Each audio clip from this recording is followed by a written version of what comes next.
Hey everybody, welcome back to a Black Room. Tonight we're joined by my old friend Kai. Hey Kai, Going on, Serge? how's it going? Going cool. So, Great. quick intro. So I know Kai for a long time, going back to college days when I went to Rutgers and Kai went to NJIT as a environmental engineer. What was your?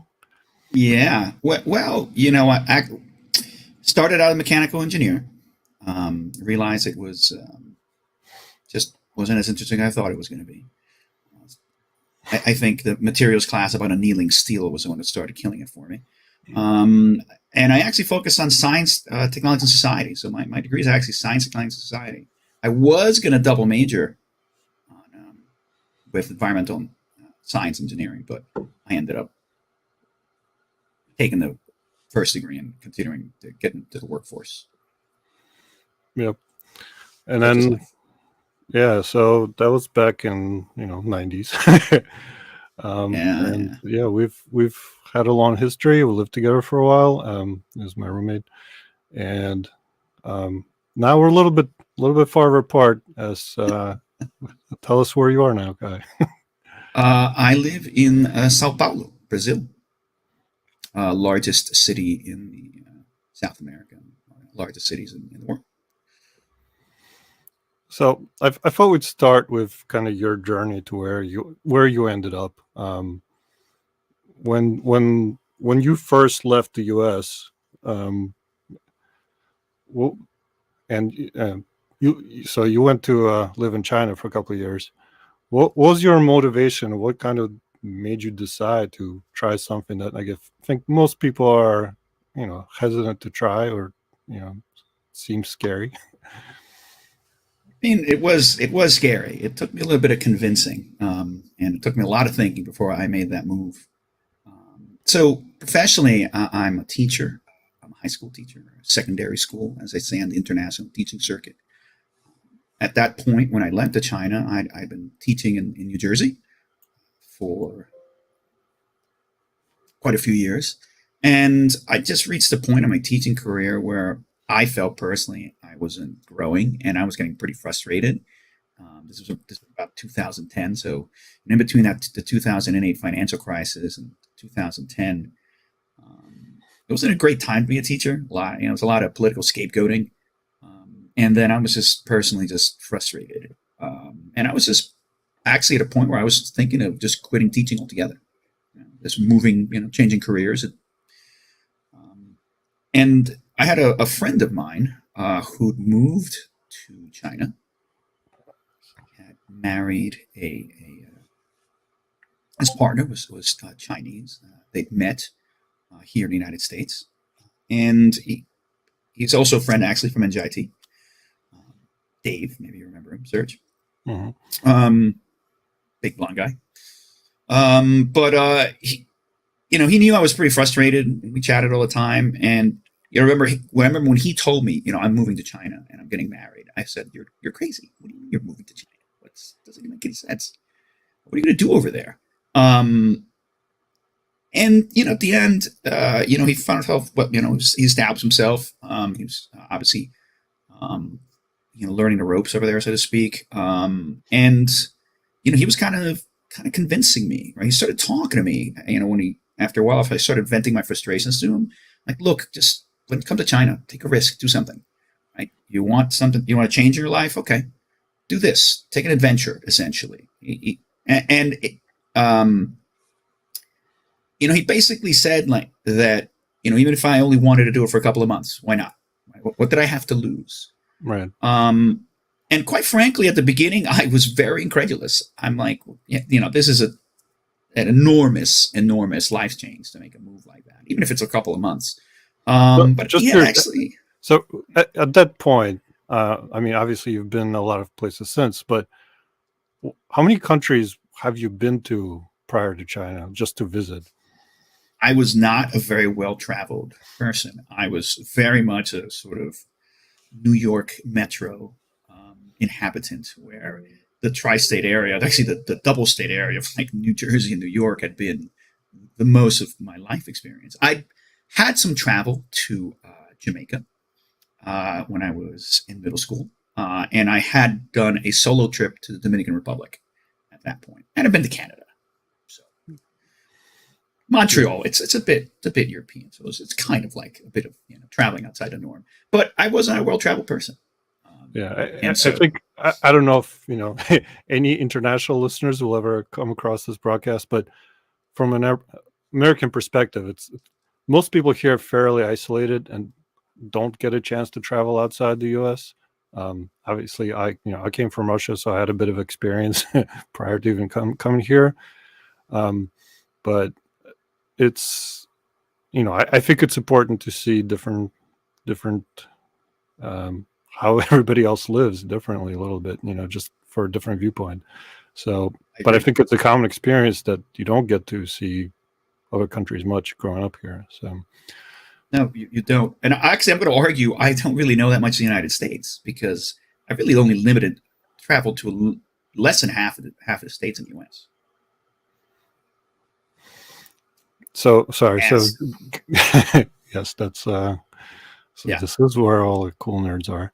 Um, so yeah, so let's get back to your decision coming to China.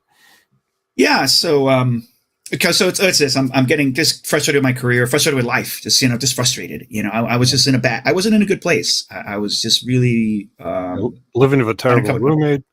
The worst. I mean, that was a bright part of my life, right? But I mean, just career wise, I was getting frustrated. I didn't know where I was going to go. I didn't know what I was going to, what I was going to do. To be honest, teaching had always been like a temporary thing. I thought I was going to go into teaching and have enough time to do a master's degree, and then I was going to sort of, do something completely different. This is me 20 years later, still being a teacher. So obviously, things don't always work out the way you thought. I mean, sort of not for me. But at that point, it was this frustration, and I said, okay, forget it. Right? I got convinced of my friend. And he said, look, and the thing that really sold it to me was basically that he was there. Because he said, look, if things go wrong, if you need help, my wife and I are here. Right? If you need to stay in my place for a while, that's fine. We will help you out. And having that safety net, was, I think, really important for me to make that decision. If I had just gone there cold, with no one at all, or the thought of going there with no one at all, I don't know if I would have done it. Right? So it was his cajoling, essentially, his persuasion, and the fact that he was offering a safety net that made me make the jump. And so, someone who hadn't really been well traveled, I'd never been out of the Western Hemisphere. I just went to the farthest possible place on the other side of the world, Yeah. Shanghai. And boy, was that an adventure. I was 3 years there. And it was a really interesting 3 years. Difficult 3 years, but really interesting. What was the first couple months like? Oh, everything was really shocking. I got to say, I was shocked. I was constantly, off balance, trying to figure things out. I didn't have a very soft landing because, um, yeah, and actually, I kind of told you last minute, Serge, too. I think I've tried to pause this before, but it was kind Yeah, of like, I was Serge. pretty shocked at the time. I was like, "You're what?" Yeah, it was like, Serge, I'm leaving this afternoon for China. Sorry, but it wasn't quite that short, but it was a bit. I know I kind of cut it short because I just didn't know, right? I didn't really know what was going on. It actually took me a while to even, I say, find a job, right? Because I wasn't going to go there I didn't want to just go there myself. So I dragged my feet for a while until I actually found something that was gainful employment, or what I thought was gainful employment. So here's the thing: I get there, and I had been looking to try and get into international schools, but I had no idea how to get into international schools because international schools are actually not. A lot of Americans, even American teachers, don't talk about it, don't know anything, don't know how to get into it because the international school scene is heavily. Just a quick side about what happened. It's heavily dominated by UK Mm-hmm. expats because a lot of schools use the UK British curriculum, national curriculum. It's So that's it's the accent. yeah, it's the accent. Yeah, it's They again. sound smart. I don't know. Yep. Unless, I mean, but have you ever heard anybody from Northern England? I don't know about that last comment. Anyway, Fair I'm enough. just kidding, guys. I got a lot of British friends, Mm. and UK friends. But so the point was, so I got there, and I ended up working for.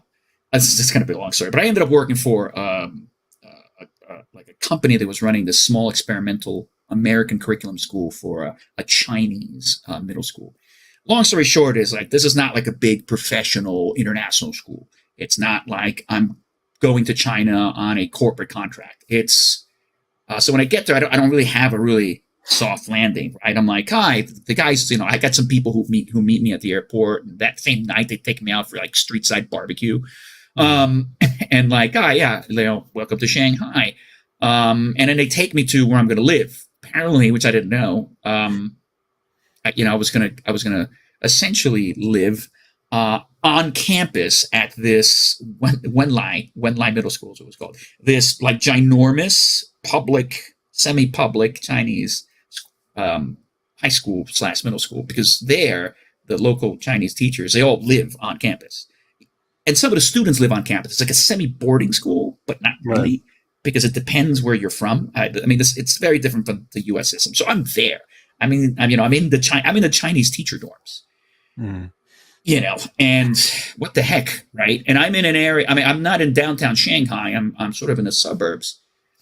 No one there speaks English at all, and I certainly didn't speak Chinese. So I had to start navigating my way through this space with zero language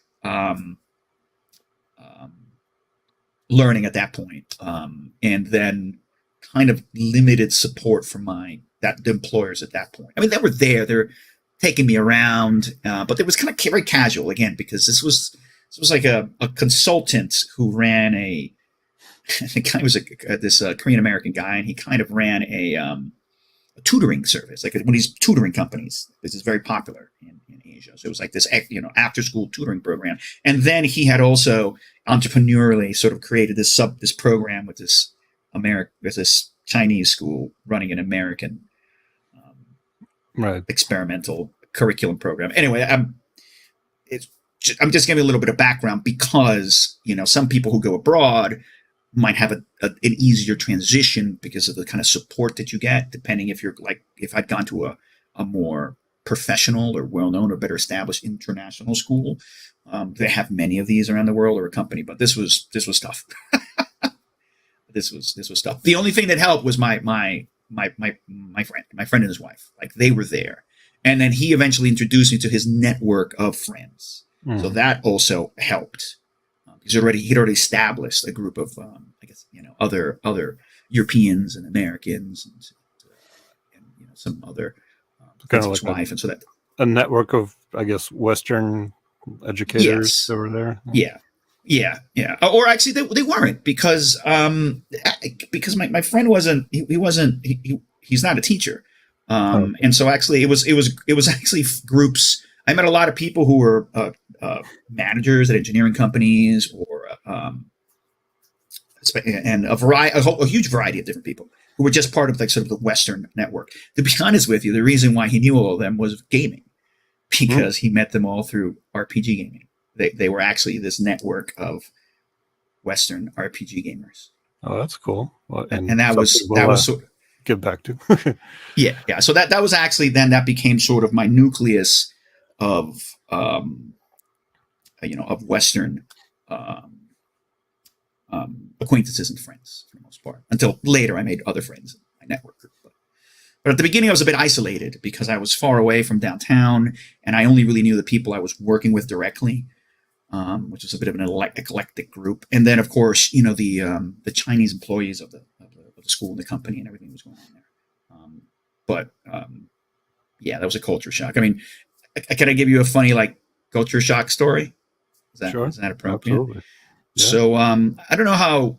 So very, very early on, first week, my friend and his partner, his wife, they wanted to take me out to a very well-known Chinese banquet hall. What I mean is like a major restaurant, but a lot of the restaurants are quite large, and they have private rooms. They often have many private rooms that you can have, and then they have like a main dining hall. And I don't know how familiar many our listeners are, but traditional Chinese dining is very family style, and they put all the food on a lazy Susan, and all sorts of different plates. Appetizers come in, and then the main dishes come in, and they all stay on a lazy Susan. You sort of like pick and grab, and you eat and you talk. It's very social.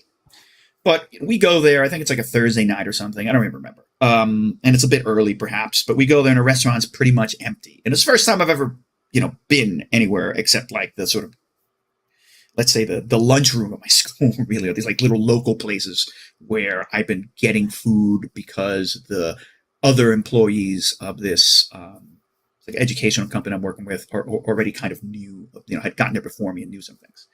But and I'm like, oh wow, this is great. The seafood restaurant, that sounds fantastic. So I remember we come in, and it's in downtown Shanghai, and they sit us at the table, and then I remember as the waiter, and my wife, my friend's wife is talking to the waiter and the server and getting us ready, and then out of the private rooms, some other person walks out. This guy comes out. It looks like he's a business person, like white shirt and a tie, and he's being helped by some servers. I'm like kind of seeing this out of the corner of my eye, and he kind of sits at the table like adjacent to his caddy corner, and I realize that they sit him down and they bring him a bucket, and he starts vomiting into the bucket. Like this is within like 5, a maximum 10 minutes of us sitting down. And he proceeds to vomit explosively into the bucket for a fair amount of time. Now, my memory's a little hazy. I have a feeling he was still vomiting when our first set of food arrived. He had drank... Wait, the Roman vomitorium. Absolutely. And it was like one of his first like experiences, and it just blazing, burned into my memory, sort of, right? I mean, because I don't remember all the particular details. I don't remember what we ate, but that was like, what the hell is going on here? And it was like, he's just drunk. He had too much. And too much to drink, too much beer, and the other nasty distilled liquids that they have over there, which I was not a big fan of. But anyway, so that's that. I mean, and by the way, I've seen that in other places. Like, not that this has happened in the West, but man, like it's like the Japanese salaryman, and I saw this in South Korea. People there get really, really drunk for all sorts of different reasons. Very competitive drinking culture, and it's a very sort of hierarchical business culture where you got to cheer your boss, and when the boss drinks, you drink, and everyone's gambe, and everyone's trying to out drink each other. And not is that so? I hear that, right? Like the whole tradition of you keep drinking while your boss drinks, which is like basically like us playing asshole in college, but yeah. But is that actually accurate? Yeah, it's pretty. I've had the crazy experience myself. Like, oh my god, this is like, because it's one of these things where if you want to do business, you got to drink. And all my friends who are over there, this is the way this rolls. Like, it's just like that. You got to drink, and you got to play the game, and you got to do this. It's like the business deals are not that this has happened in the West, but the business deals they're done right at the bar, so to speak, over drinks. And I remember, so I had multiple experiences like this where I would have to go out with the principal of the school and like the owner of the school and all these things, because I was eventually put in a kind of managerial position, and I was just trying to run the program and make some changes. And you got to ingratiate yourself. They got to be this back. They got to trust you. And I remember I remember being kind of real macho, and I was like, okay. We're gonna do drink for drink. Every time you have a shot of your liquor, I'm gonna have a 1,600 ml bottle of beer. Let's go for it. And at one point they stopped because he was getting too drunk. So I'm just gonna. Mm-hmm. I did outdrink him, but I would imagine you were a fairly experienced drinker at the time, if I At recall that point, correctly. yeah. But it was like one of those things where I shouldn't have, because you're supposed to give him face. You're supposed to give the boss. He's always supposed to win, but that's not my style. And that wasn't going to happen. And so I didn't, because I didn't like him, and he was giving me a headache. So I wanted to basically, you know, put my foot down, so to speak, and embarrass him. So Now, Kai, like myself, is a bit of a beer snob. What was your experience of Chinese beer at the time? man, oh man. So it's very strange, because a lot of the beer there is super low alcohol. A lot of the beer there is like 3.5%, 4.5%, 2.5% snow. I remember drinking the snow beer, and it was like 2.5% beer. So yeah, outer Kevin. Yeah, you're absolutely right on that. Outer Kevin's comment is dead on. But yeah, the beer there is super light, and this is something that's not very American, but I'm used to now traveling internationally. Is that the way beer is drank is a very social thing. I think it's especially in Asia and South America, because you don't buy 330 ml bottles, right? Or sorry, 12 ounce. You buy these big, like 16 ounce long neck, or 600 ml, 650 ml, and you get small cups, and you share. You pour the beer out for each other. You drink it that way. You don't drink your individual beer. You buy beers to share. You buy bottles to share, and then you share amongst yourselves. But man, I would go out to drink at these local little restaurants, and me and my friends, I was definitely like, a decade younger, and already a professional when it comes to imbibing alcohol. It would just be, dozens of these 600 ml bottles on the table. Just take so much room. And, it would kill my bladder. I'd have to go to the bathroom all the time. Just drinking so much liquid to kind of get a buzz. Right. And I'm not going to say the beers were terrible. Like this, you could get a standard beer, like, they even had Budweiser, right? But it wasn't Budweiser like, in the States. Because, by the way, Budweiser changes the recipe around the world. Because the Budweiser in China, if I remember, it was less than 5%. It was like a 4% beer, if not 3.5%. So actually a different flavor. So it's palatable. It's the beer's watery. It's got no flavor. It's just, But the Chinese love beer. Don't get me wrong. They love beer. Their beer tradition comes from Qingdao and German brewers up in the north of China, north of Beijing. And Qingdao, which is a proper way you're supposed to pronounce the popular Chinese beer in the United States, as a TS. It was like Tsing Sao. If you ever seen it in the green bottle, actually the correct pronunciation is Qingdao. But yeah. But so that was where most beer you would get. Like almost, that was all you get. All just these kind of like really super light weight beers. But there were a couple of breweries in Shanghai and a couple of places where you could get, like Belgian beer, stuff like that. Yeah, I eventually found those. One of my favorite places, shout out to the Boxing Cat. Man, the Boxing Cat was this fantastic brew pub that sold American comfort food and fantastic beers. I spent many a night with my friends at the Boxing Cat. Nice. Great stuff. Now, since and I've experienced this as a kid, but not as an adult. What was it like to have a language barrier, for what it's worth? Now, Shanghai is obviously probably has more foreigners than most Chinese cities, but I don't know how prevalent any kind of understanding of English was there. Man, that was, that was tough even after 3 years, because I definitely going to China, I just hit a wall. I just realized I don't have a really great aptitude for language learning. I'm bilingual. I'm trilingual now. I speak English, I speak Spanish, I speak Portuguese. So, i.e., within the limited domain of Romance languages or maybe Germanic languages, I probably have a leg up. But getting to something that's as completely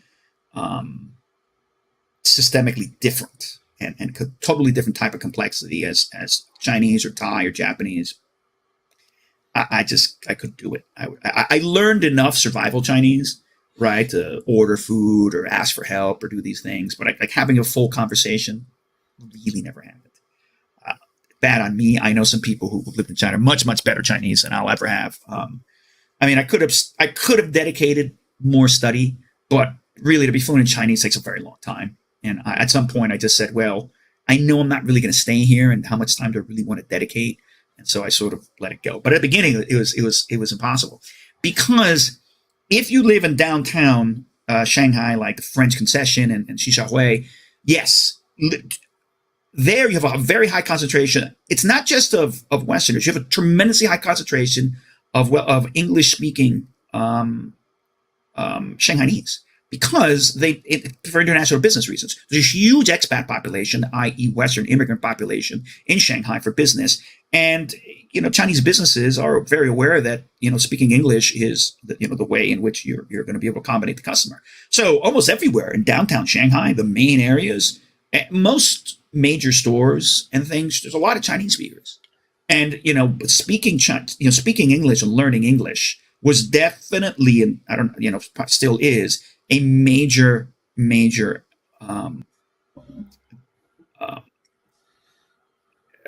it's a highly valued, right? Right. But I wasn't living down where a lot of my buddies were, who were working for big corporations or maybe work for a big international school. I was living sort of in the suburbs of Shanghai. I was living like half an hour to an hour plus actually outside of downtown. And I'd say Shanghai is enormous, right? I mean, just like you would think New York. I mean, you're talking from the edge of Queens, right? All the way to Staten Island. It's 40 kilometers across. It's enormous, right? So you're still in Shanghai when you're pretty far out. And I was living in like more of a place called Hongqiao and Minhang, these other places. Mostly where I lived, besides the colleagues that lived around me and the real estate agent, no one spoke English. Nobody. So I was like, I definitely had to learn a certain level of survival Chinese and survival. But at the beginning, man, it's amazing how much body language can get you through life. Because at the end, I was really just communicating with body language. Again, this is well before like working Google Translate. Google Translate started becoming usable at the tail end of my experience in China, where I could sort of like speak to, I could say something. It was voice recognition, and I would show my phone to the taxi drivers, who still never understood what I said, no matter how many times I tried. But that's another conversation. But it was extraordinarily challenging and extraordinarily isolating. The other thing, of course, is like, if you go to Europe and you don't know French, or you maybe don't know Italian, I mean, you can at least look at the sign, because of course it's using a familiar alphabet, and start making. You might understand the place names at least. Yeah, you might decipher something, and there's cognates, but like no way, reading Chinese,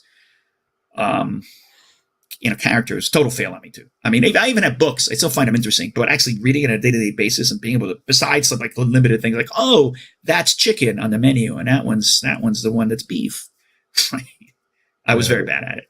It always seemed like a very intimidating language to me. And I'm linguistically limited. I'm bilingual, but I think that's where my brain's like, I'm full. They tried to when I was at yeshiva, they tried to teach me Hebrew, which is also very counterintuitive. It's right to left. There's no vowels, and also obviously non Latin characters, and I'm like, it's not working for me. So. Yeah. It's tough, and the other thing is that it's a tonality of Chinese that's a kicker, because you have this. Pinyin is, you have these ways in which they have Romanized spellings, right? But the sounds aren't the same. Actually, the sounds are closer to Cyrillic, because some of the original Romanization was actually from a Russian-speaking academic, if I remember correctly, during the Maoist era. And so, actually, if you're just a normal English speaker, you're going to look at it, you're going to pronounce it wrong, because that's not the sound encoding. But once you get it, you can kind of say it. But to me, the thing that definitely made it impossible, even when I sort of started getting some of the words down, and okay, I kind of know these characters a little bit, is that in reality, the tonal vocalizations make such a huge difference. Again, Chinese is a tonal language where your sound has like 4 possible sort of like musical notes. It's like very flat ma, and then there's a kind of interrogative ma, and there's a ma, and there's a ma, right? So the all those are words. Like there's a like kind of a tongue twister that you learn in Chinese. I don't remember it, but like ma is like horse. It also means white. It also means mother, right? And so it depends on the tonality. So you practice that so you remember that like ma is like if you say it wrong, it's like my mother's a white horse, or my mother's white horse, and this. So it's super hard. And and to Jeff's comment, I mean, fair enough, but I do always encourage people to learn languages, but I don't want to take credit. I learned by necessity. It wasn't like I chose to, right? You have to, which, I mean, I think was the case for you as well. So yeah. I mean, my advantage of speaking Spanish was just, bilingual growing up, speaking both in New York Metro, having grown up with Spanish-speaking Cuban grandparents as an extended household, and having to speak because they didn't speak English at all. And then, Portuguese, I've been here 8 years at this point, so I definitely have to. Yeah, I think if I could pick a language to, if I could magically pick up, it would be Spanish, just because how prevalent it is here, and it seemed to be useful. And there's so many Spanish-speaking countries around the world, right? I mean, you can visit a lot of places. Yeah, also true. I mean, basically all of South America except where you live. But yeah, exactly. I made the great choice. I'm like, I'm going to go to South America. It'll be easy. I speak the language there. But I'm going to Brazil. Which I thought about this better. Which we'll get to a bit. So, but before we do, like, anything you want to, I don't know, any stories you want to share from your time in China in general? It was funny because as Kai's friend, like Kai would just disappear for most of the time, behind the great Chinese firewall, and then just once in a while you'd see him pop up a little bit, and it was an interesting experience trying to communicate. Oh man, what stories don't I have? I liked your bit about buying an illegal moped or whatever it is you did. Oh yeah, that. Oh, that's a pretty good one.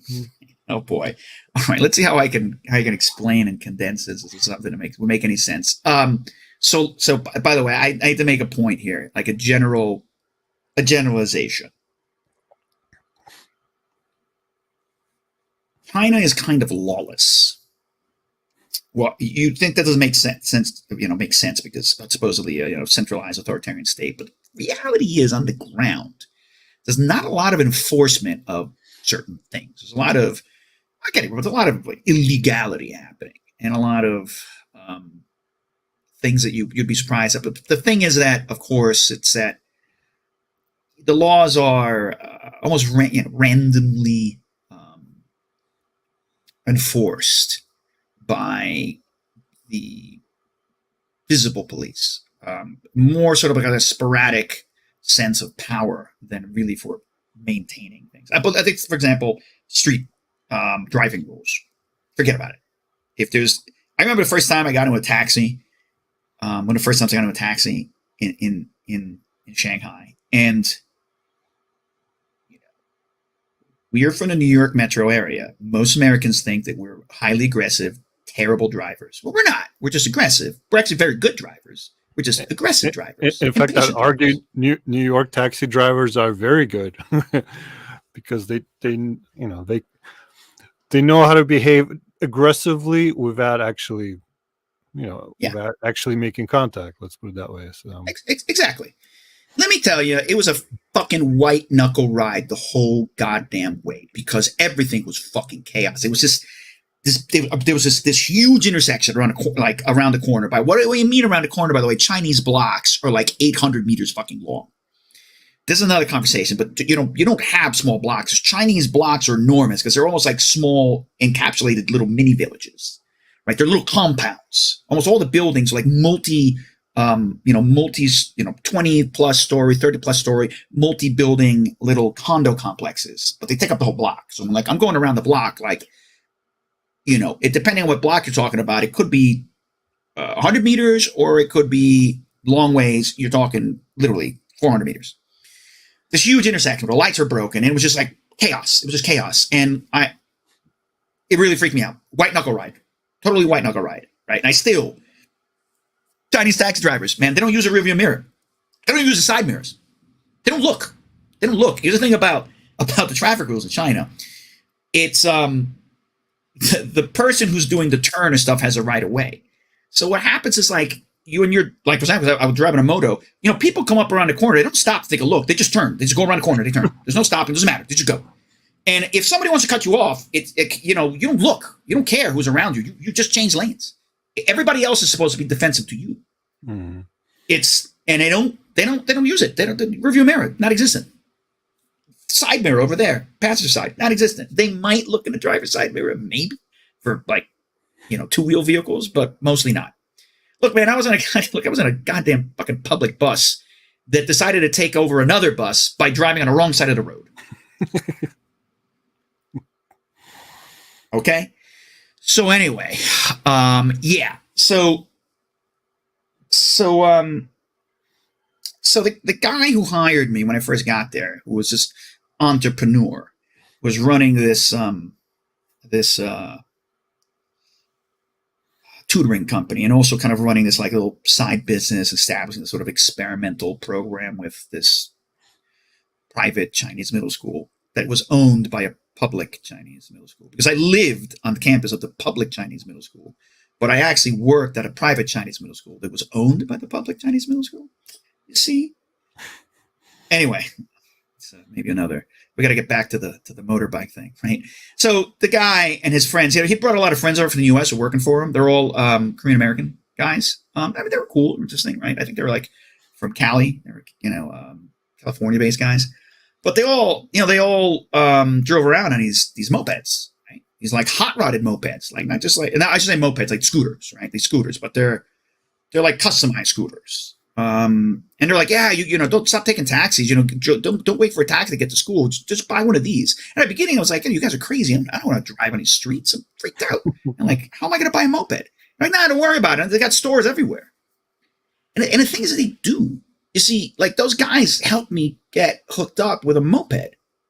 I want to make a point. I didn't get a driver's license in China. I didn't get a registration. I didn't get a driver's license. I had a hot-rodded, illegal moped with a fake driver's license, with a fake driver's license plate on it. Fake license plate. Okay. And I was driving around there for a long time. I'd never been comfortable. I was not actually was never really good at riding bicycles. So I'm not really a bike rider. Growing up, I just actually didn't have a bike. Unfortunately, I missed the kids on bike, Spielberg reality of everyone's favorite stories, like the Goonies. That wasn't me. I walked everywhere. But anyway, so now I'm finally I'm not a motorcycle, but this was kind of fast for me. It was new. And I'm I got to the point where I was super bold, man. I was zooming around in traffic. Fuck this, man. I'm late for work. Rocking and rolling on this hot-rodded, scooter. It was red.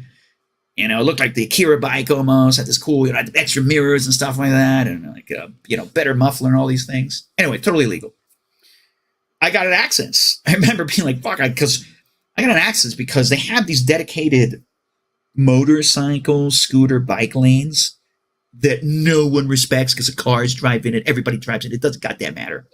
It's safer to drive in the middle of the road than on those, because on these dedicated motorcycle lanes where there's an intersection, the cars don't look to see if there's a bike coming. They don't care. They just turn. They just come out, stop, and then turn. Don't give a crap whose right away it is.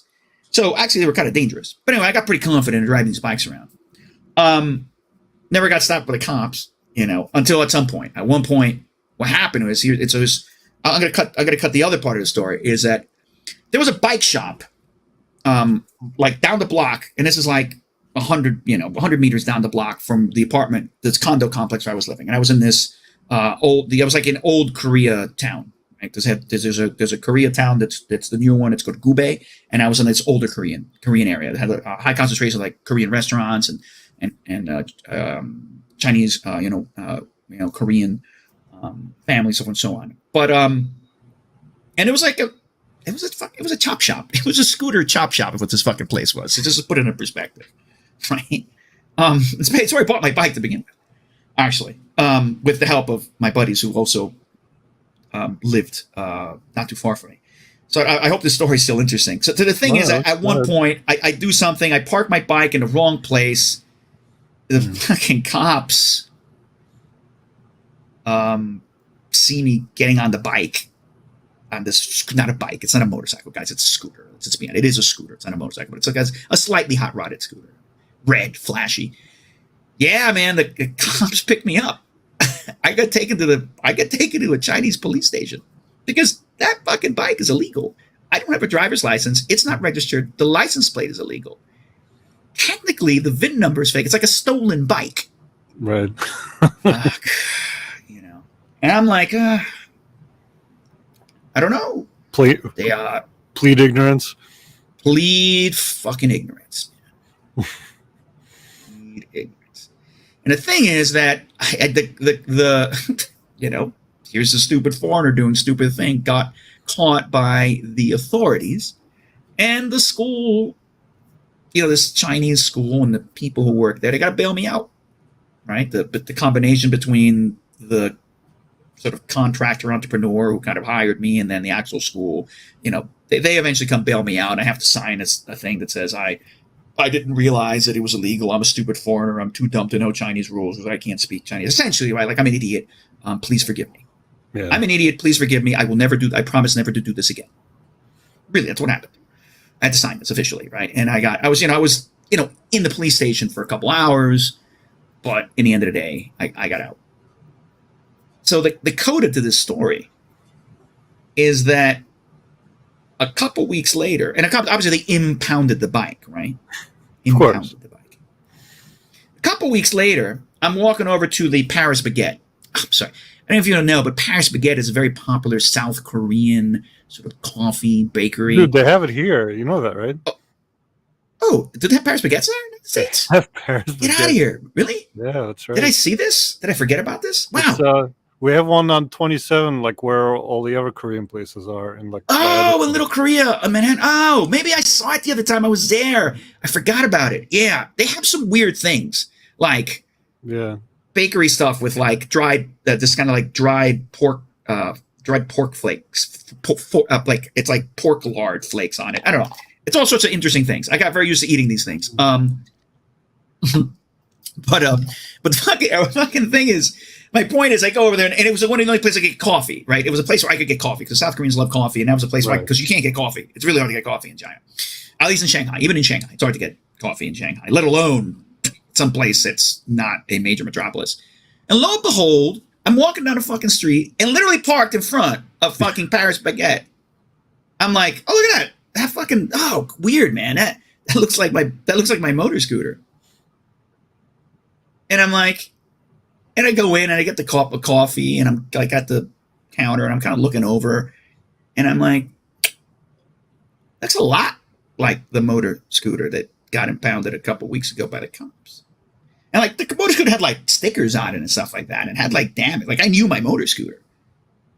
And like I went over there, I looked, it was a fucking motor scooter. It was the fucking motor scooter, right? The cops had sold it back to the chop shop, which was literally just down the other block. Of course. And the chop shop had fucking sold it back to somebody. And now it was on my street. It's funny. So that's the general, the motor scooter story. And I never got on a motor scooter like in China again. I didn't want to deal with it. But because trust me, I remember being on that motor scooter and seeing cops. The visible street police presence, which is their most powerful thing, is they have radios and truncheons. But I've never, I was always worried they're going to catch me. Are they going to get me? Are they going to pull me over? right? And I would like speed away, and I would like try and make sure I was like far on the other side of the street. I would, I would see them up ahead, and I would turn off the block. I knew I was riding an illegal vehicle. Right. But they finally got me because I parked it in a stupid fucking place. I didn't realize that was all because of a parking. That's yeah. I did something stupid. I parked it near a police station, and I didn't really. And then the thing had an alarm on it, so somebody hit it, and the alarm went off. And the cops saw it. I mean, the cops, the Chinese, the Chinese security, traffic security personnel. I mean, can I make a point why I keep on saying this? The majority of the police in China are plainclothes cops, right? That are spying on everyone. That's because they're the ones who carry the guns. Because you don't see officers on patrol like you would in the United States or in Brazil or many other countries that are, walking around and look like actual police officers. Like the kind of police officers you get are these crappy blue uniforms, the hat, and they got a radio. They look really old, look really frail, but they're not the real police officers. Even just in like Russia, sort of the traffic cops were like the lowest of that hierarchy of law enforcement. Yeah. The real law enforcement is definitely hidden, and everywhere, along with the high tech surveillance systems that they have. Yeah, which has only gotten, apparently seems to have only gotten worse lately.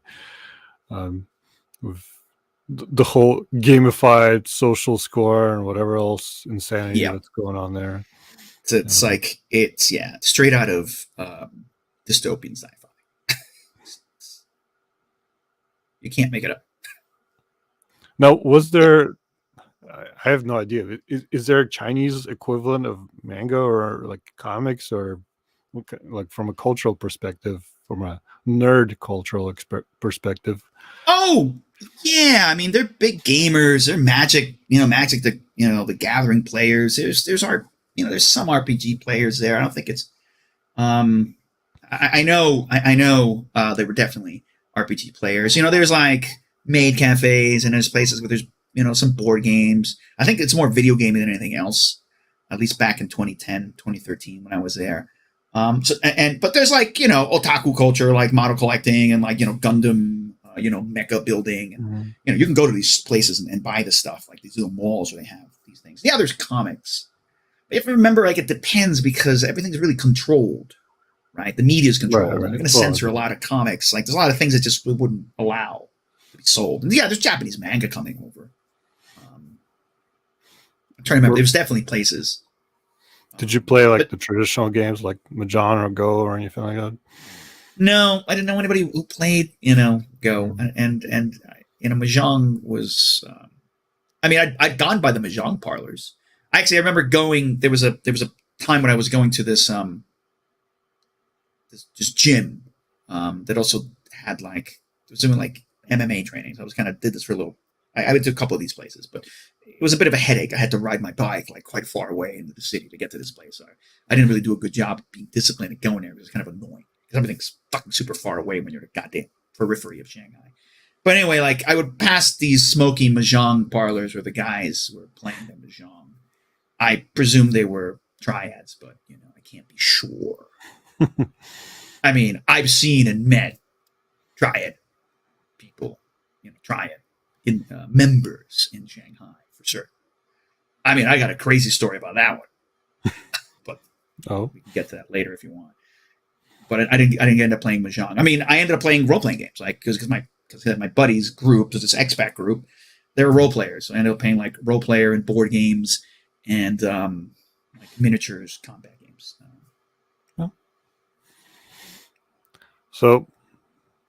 So how did you end up deciding, all right, I had enough, and how did you decide your next destination? So over the 3 years, like after the first year I was there, I kind of realized that what I was doing there had been a foot in the door, but it wasn't really the way to get into international schools. I started sort of like figuring out more about what international schools, where to look for those kind of jobs, and realizing that if I wanted to get into a national school, I essentially had, as an American teacher, I really, really was at a disadvantage, like I said, because so much of it is British. Hmm. It's either UK curriculum, national curriculum, or what I teach, which I've taught many times now, or the international baccalaureate, right, which is also mostly based out of Europe, although it actually has a lot of US pedagogical influences. But unless you have any kind of experiences, like it's one of those things like, well, to get the job, you need the experience. To get the experience, you need the job. So, you're kind of stuck especially as an American educator, because there's a limited number of American schools and a much, much greater number of basically British style curriculums, schools, and then these IB, International Baccalaureate Schools. The thing was that I ended up working for 2 years for a Chinese, I think the right word these days is internationalized school, because my experience in China was not ever actually working for these foreign owned real deal international schools where international students, i.e., non-Chinese students, go to. Right? There's huge networks like Nord Anglia and Dulwich, and these are sort of like schools that have hundreds, right? Hundreds of franchise schools. And you have smaller franchises. I was actually working for a Chinese-owned franchise that was open towards upper middle class Chinese students, and it was teaching the UK British International Curriculum, which is, they call it the ITCCs, and the A levels. Right? But so that's how I got my foot in the door and got myself the kind of um, experience that I kind of needed to really then make a different kind of move on the international scene. And I knew after that second year, I was like, I had to go. Quick note, like, I've worked for Chinese-owned companies, essentially with Chinese management. So I have a very different experience than a lot of people who go to China and maybe work for an international company and just have, still have to deal with the reality Right. of the difficulties of Chinese culture, but are basically under a kind of Western work environment. I did not have that kind of experience. I was like living in a periphery of, Shanghai suburbia, dealing day to day with Chinese business culture, work culture. That might be another conversation. I have many stories about that, but anyway. So the thing was like, I once again hit a breaking point. I couldn't deal with this anymore. I couldn't deal with. There's a couple other reasons. Some things that I might chat later, but like I just couldn't. Like, I'd reached the end of my rope in dealing with the cultural challenges of China, the linguistic culture, challenges, the work culture challenges that I was dealing with, and just the totality of the China experience. I said it's a hard place to be, and Shanghai is probably one of the easiest places to be. It might be kind of out of mainland China, so that was already difficult enough. So I was like, I'm out. Right, I got to find a pathway out of here. And at that point, I already realized and understood where to look, how recruitment occurred for really international schools. And at that point, I was looking for Southeast Asia or South America. Right. So this opportunity in Brazil was the best opportunity I was offered. And I said, well, it's South America. I'm going to have another language problem again. But yeah, let's go on another adventure. At this point, you were you were more prepared, I guess. Yeah. I was well adventured at this point. Like, obviously, at that point, I traveled around China quite a bit. I'd been to Vietnam, backpacked to Vietnam for a month. I'd been to Thailand a couple of times. I've been to South Korea. I've been to Japan. So, Now, I real quick about that, because once in a while I'll just see like travel photos or stories or whatever, and there's just some like insane stuff in China in terms of just natural beauty and some of the stuff they build. Anything that you particularly recall from your travels, whether it's in China or Asia in general? oh yeah. I mean, there's so many beautiful things. I mean, China's a tough place. So I'll be honest. A lot of times, I just wanted to, when I had time to travel, I actually just wanted to leave China. I wanted to go someplace else. I'll just be honest. Oh, fair enough. Sure. Because it was just kind of just stressful. But so Chinese infrastructure is enormous. You see these train stations. You look at the airports. You look at the any bridges, whatever. They're built to impress. Right? They're imperial sized sort of structures. So I that's do get that always, sense, yeah, where it's like yeah, and it's just kind of and you got that a little bit in Soviet Union, maybe not as much. And I feel like a lot of things eventually translated from Soviet Union to China. mhm, mhm. But yeah, when you build stuff with an eye of impressing the foreigners, you know. Yeah, but it was impressive. Like I remember when I first landed in like Pudong Airport. And my previous experience was like old Newark Airport, right? I'd left from like Newark Airport, right, before some of the upscale terminals Perhaps were one like of the there. worst airport. I mean, it's gotten better in the recent Yeah, years, but yeah, one of the worst but like, airports in the U.S. but like Terminal A was like like a dumpy little fucking shithole, right? Like, Yeah. and you get and then you land in Shanghai, and it's fucking enormous and super high tech, and everything's new, right? Because everything is new, and they build things fast, right? I mean, you Mhm. get these like little suburb cities that just have, by I mean small cities, i.e., I don't know, it's got 1 million people, right? Small city in China, and it's got a full functioning brand new subway that they built over like the last 5 years, yeah. And it's like, okay, this is really nice. Whoa. Around Shanghai, it's like this whole area, that whole eastern seaboard. It's not pretty. I'll be honest. It's not pretty. I mean, I got this. It's not. It's not. So pretty places. Southern China, right? Guangzhou, right, where they have these like it's kind of like the classic Chinese watercolor painting with these kind of tall, narrow limestone mountains, Right, and right. in Guilin, right? Guilin's a city in the Guilin River, and I went on that boat tour where you go from Guilin down to this other city, and that's picturesque. It's on the back, actually, it's on the back of Chinese money. Like, this is a beautiful river with these high karst mountains. That's super picturesque and it's super classic. And so that was really beautiful. And I did rock climbing down there in that area. And Yangshuo, that area is kind of this kind of hippie adventurer, Western adventurer, backpacking kind of town there. It's got an interesting place. Um, Bohemian. And that was a cool place, but the whole area was beautiful. Right? That was way more beautiful than stuff I'd been to in the north. Like, I've basically been to Beijing, and then I went to Xi'an, and Xi'an's kind of cool because Xi'an has this huge medieval walls, like, because it used to be one of the ancient capitals of China, the older empires.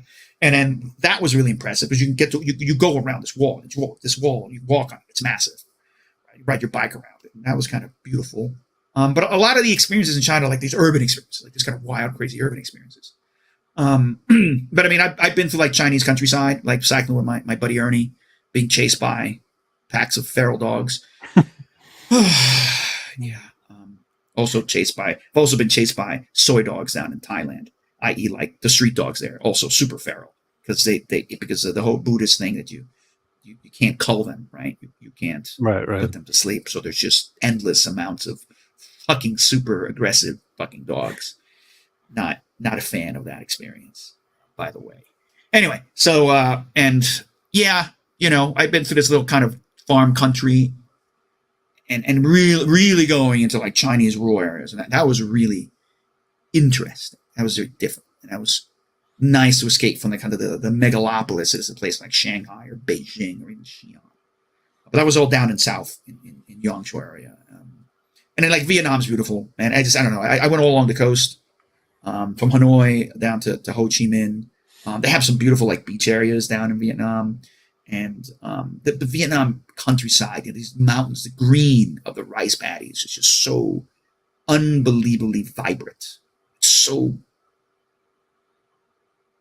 it's beautiful. I mean, in a way, it's picturesque. I mean, you are kind of looking, and you're looking at very poor people, in the rice fields with the classic conical bamboo hats and stuff like that, and see them working. But yet, it's so picturesque and so beautiful.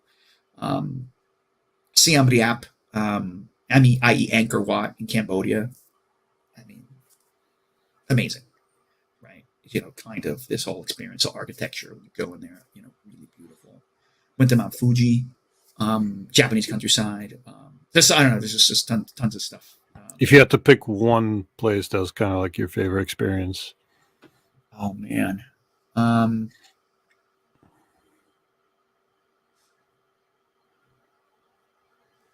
That's a tough one, Serge. So I got so I found I loved my backpacking tour through Vietnam. The people were really great. I saw so many different things. Um, I got to make kind of very interesting contacts there. I went there to kind of do some kite surfing, learn how to do a bit of that, and just the kind of the interactions with people there, and just sort of attitudes and stuff. I found that really enjoyable. Like I was definitely a place that that was my top place to go to. Actually, I was really, if I hadn't gone to Brazil, I very much was looking at Vietnam. I thought I might really want to do Vietnam. I found that really great.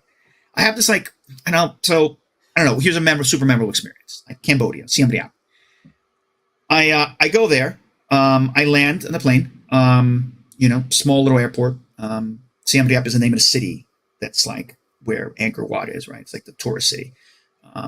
I go and I buy the local Cambodian phone chip right at the airport. That's which was very rare in the U.S. I think they started doing it now, but like anywhere in Asia, like you land and there's like 50, like at least a dozen phone Even in companies Europe, selling I think chips. pretty much anywhere other than U.S. Yeah. Yeah.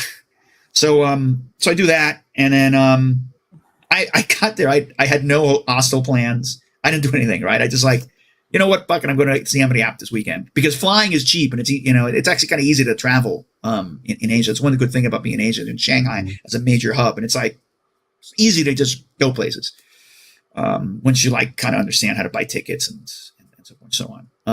And so yeah, I go. And I'm like, oh, how am I going to get here? And then this motorcycle guy comes up, and I'm a little weary of these guys coming up. He's like, hey, you need a tour guide? If you want, I'll give you your tour guide over Siem. I'm like, nah, not really, man. But hey, can you drive me down to the hostel area? Because I need to find a place. He's like, yeah. I'll help you. We'll go look for it. And I'm kind of a little cautious. I'm like, okay, let's see how this works out because they weren't taxis. I couldn't find a taxi or regular thing. It was just these guys, motorcycle guys. Just to clarify, you're traveling alone. I'm traveling alone. Yeah, all these most of this time I was doing solo travel. Yeah, like my 1 month Vietnam trip was me solo backpacking. Wow. Okay. So most of the stuff I did was solo. There's some trips I went to. I met my buddy in like Thailand, but Japan, South Korea, almost everything was solo. Anyway, so I'm like, yeah, all right, see how this works out. There's a contract line that I have to sign at the airport. So like, okay, I guess it's legit. Like something about I have to pay him. And what happens is, this is a very busy, popular tourist place, and I literally just landed without any reservations. And so this guy drives me around, and we kind of have to drive around for like an hour and a half before we find a hostel, right? Or a hotel that has room for me. But, the guy's doesn't complain. He talks English, right? This thing, right? So that's why he approached me in English. He spoke good English. And it's cool. And he's like, okay, good. Look, I'll meet you tomorrow, right? I'll drive you to Siem Reap. I'll drive you to Angkor Wat. And at this point, like, I felt the guy had been very eager, right, to provide good customer service. And so I go, okay, you know what? A deal. All right. Yeah, we'll work this out. Right? And he's like, I'll be your driver the whole time. Is basically what the argument was. And that's what he ended up being. Like I think it was like, I was there like 4 or 5 days. Right. He drove me everywhere. He was my personal chauffeur. I mean, he was in the back of a motor scooter essentially, but he was my personal chauffeur, taking me everywhere. Because he spoke very well English, we just chatted, right? So I would just talk to him, about everything. And I would ask him like, hey, why don't you take me over? I don't know, where's your bar? Where's your local bar? Why don't you take me over to a local bar? I don't want to go to some expat place. Like, let's just get, most of the time I prefer kind of hitting local places, trying to get local culture. I'm not a resort guy. Sure. I'm there to kind of, obviously absorb the reality of day-to-day life, even though it's a tourist place. But, there are obviously places where the locals live. And he was like, you sure about this? And he was happy to do that. And I remember him taking me to, I asked him to take me to this place. It was like a kind of popular tourist restaurant where there was like a dinner and a show. I was like a dinner, like a buffet dinner. And then it would have like this kind of artistic dance show demonstrating traditional Cambodian dances and things like Right. this. And he's like, um, and I basically told him, I'm like, why don't you come in with me? He's like, no, I'll wait outside. I'm like, no, you're gonna wait outside for like 3 hours because he's my chauffeur. He's definitely going to Right. be Right. waiting Right. for me because it's right. So I just said, come in. I don't care. I'll pay for you. Let me know. And I did that a lot with him. Like I always pick up his beers, and we went. So if he took me somewhere, I would pick up the food. I would pick up the beer. I mean, it's obviously the exchange rate at that point, it was like, well, that doesn't bother me, and I want to talk with this guy. The thing was, I think I built a pretty positive relationship with him, and I treated him well. He treated me well, and so that was kind of nice because really, this guy who I was totally wary of, and I thought he was like, oh man, what does this guy want? When I first landed, ended up being this really cool kind of day-to-day tour guide. And he would like give me a heads up about everything. He's like, be careful with this, with that. The guy was really on top of everything. Right? And these guys are scammers. Don't listen to them. They're cheaters, right? They're just liars. They're having arguments with people telling them to basically to fuck off and leave me alone. So like he was doing a really good job. So the thing is that like the last day that I was there, and this is what I think it's just like, to me, it was a really cool experience. What he did, again, this guy is what I find out is that all these tour guides, like they desperate to learn foreign languages. And a lot of these workers who are these tour guides in Angkor Wat, man, they're like multilingual. They speak German, English, Chinese, Spanish. And they don't go to, I don't even know what they do. I think they just learn it on the job. Because there's not a lot of formal schools that these guys can go to because they're quite poor.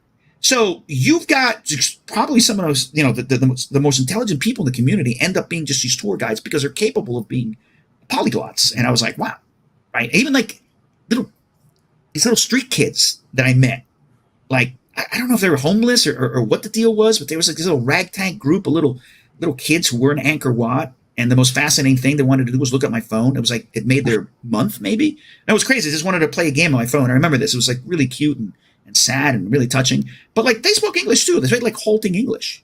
They weren't going to school. They were just learning it being around tourists. But the point is, the guy invites me to his house. He says, look, I want you to have dinner with my family and my friends. Oh. Okay. You sure? He's like, yeah, please, I'll cook. I want you to come see my house. I want you to come meet my friends. And I was like, okay. And that's like, and I had it like half back in my mind. I'm like, okay. I'm going to go. But is this, am I going to get a gun to my head at some point here? Right. I'm like, but I'm like, I take the risk. I get to buy his bike. We drive down. We go to some place. We come up with this huge block of ice and Black Panther beer on the side of the road. And we drive through like the fields, and we're driving far away from the city in the middle of nowhere. I'm like, okay, man, okay, I'm by myself. And I think it's cool. I think I'm a decent judge of character. I think this is going to go all right, but you never know. But we got to get to this place in like the middle, like rice paddies, essentially, and like there's this kind of small concrete house. And there's his friends and his wife is there, but since she's cooking, and his buddies, and we sit outside and we sit on the floor on this like the concrete area outside, and they start bringing out food and we eat with our hands and stuff like this. And I just hang out and drink and talk with all of them for like hours. And they're like these other tour guides who are his buddies. And I basically meet his wife and like his kid. And I don't know, that was like, to me, it was just this amazing experience because and I had other, just people were so open and friendly and wanted to get to know you. If you found the right person, they wanted to know you. And if you respected them, they would respect you. And like, to me, that was just like a kind of an apex moment, like, wow, hey, this guy just might have been over his house for nothing, client turns to like temporary, I don't know, friendly acquaintance. And I find that super memorable. I think it was a great damn experience. So I found Cambodian people super friendly, and I just love the whole Vietnam, the whole culture. So I guess those are two like major experiences. I had really cool experiences in Vietnam too, with like people being sort of super friendly. No, that's really cool. And again, I think those are places people don't tend to think about much here. Yeah. But yeah, maybe they're underestimating. Definitely underestimating. I was curious when you went to Japan. I mean, you're for for our viewers, you are part Japanese, but I don't know how well you acquainted you are of a Japanese culture. So what was it like actually going there? I mean, yeah. So just to put in perspective, my father was half Japanese. I mean, my Kai is kind of a popular Japanese name. I've actually met several Kais now teaching in international schools. I'm like, you got my name. I have your name, but and I actually, I've always been interested in Japanese culture, like manga, like anime. I grew up on Japanese culture. I mean, I didn't grow up with my dad, and that's not part of the family, so I didn't really, my cultural background was really New York Metro Cuban, right? So really that's the, the sort of Cuban, Hispanic, Latino American is the cultural milieu that's really strong. Because, my mother would like cook Japanese food at home because she learned how to do that, right? And so, I had these like bits and pieces that were part of it, but I was always fascinated by Japan. But never really learned the language. Big barrier. Like I looked at a couple things, but at the end of the day, I went there, and it was just, it's what you expected in a way. And it was such a welcome difference from China, where Shanghai is this super crazy, loud, chaotic, nuts megalopolis, and like Tokyo, for all its size and its complexity, it just feels different. Feels more peaceful, more quiet, more settled, Organized, super organized. I mean, crazy. And I kind of knew things. Again, reading. A big like samurai movie fan, and manga and watching actually Japanese movies. But like being there was a totally different animal. Like I read up, I kind of like remember, okay, these are the cultural, these are cultural touchstones. This is something I got to pay attention to, right? I remember these are the things you really have to do, properly, because it's very ritualistic. Like Shanghai is not like that. Shanghai is very casual. Everything's quite casual. People shake their hands. There's no bowing, none of that, right? But it's chaotic. But Shanghai's, Tokyo, Japan, very formal. You got to do things right. Very little English speakers in Tokyo, man. You just go to random places, nobody speaks English. Right? Different from Shanghai now. Actually, you're in downtown Shanghai, there's a lot of English speakers. In Tokyo, you better know Japanese mostly, right? In many places. Also, from I don't know at least what I've been told from a couple of people that visited Japan, where some people may know English, but they don't want to show it because they're maybe embarrassed of not knowing it to the level expected, perhaps, of in their mind.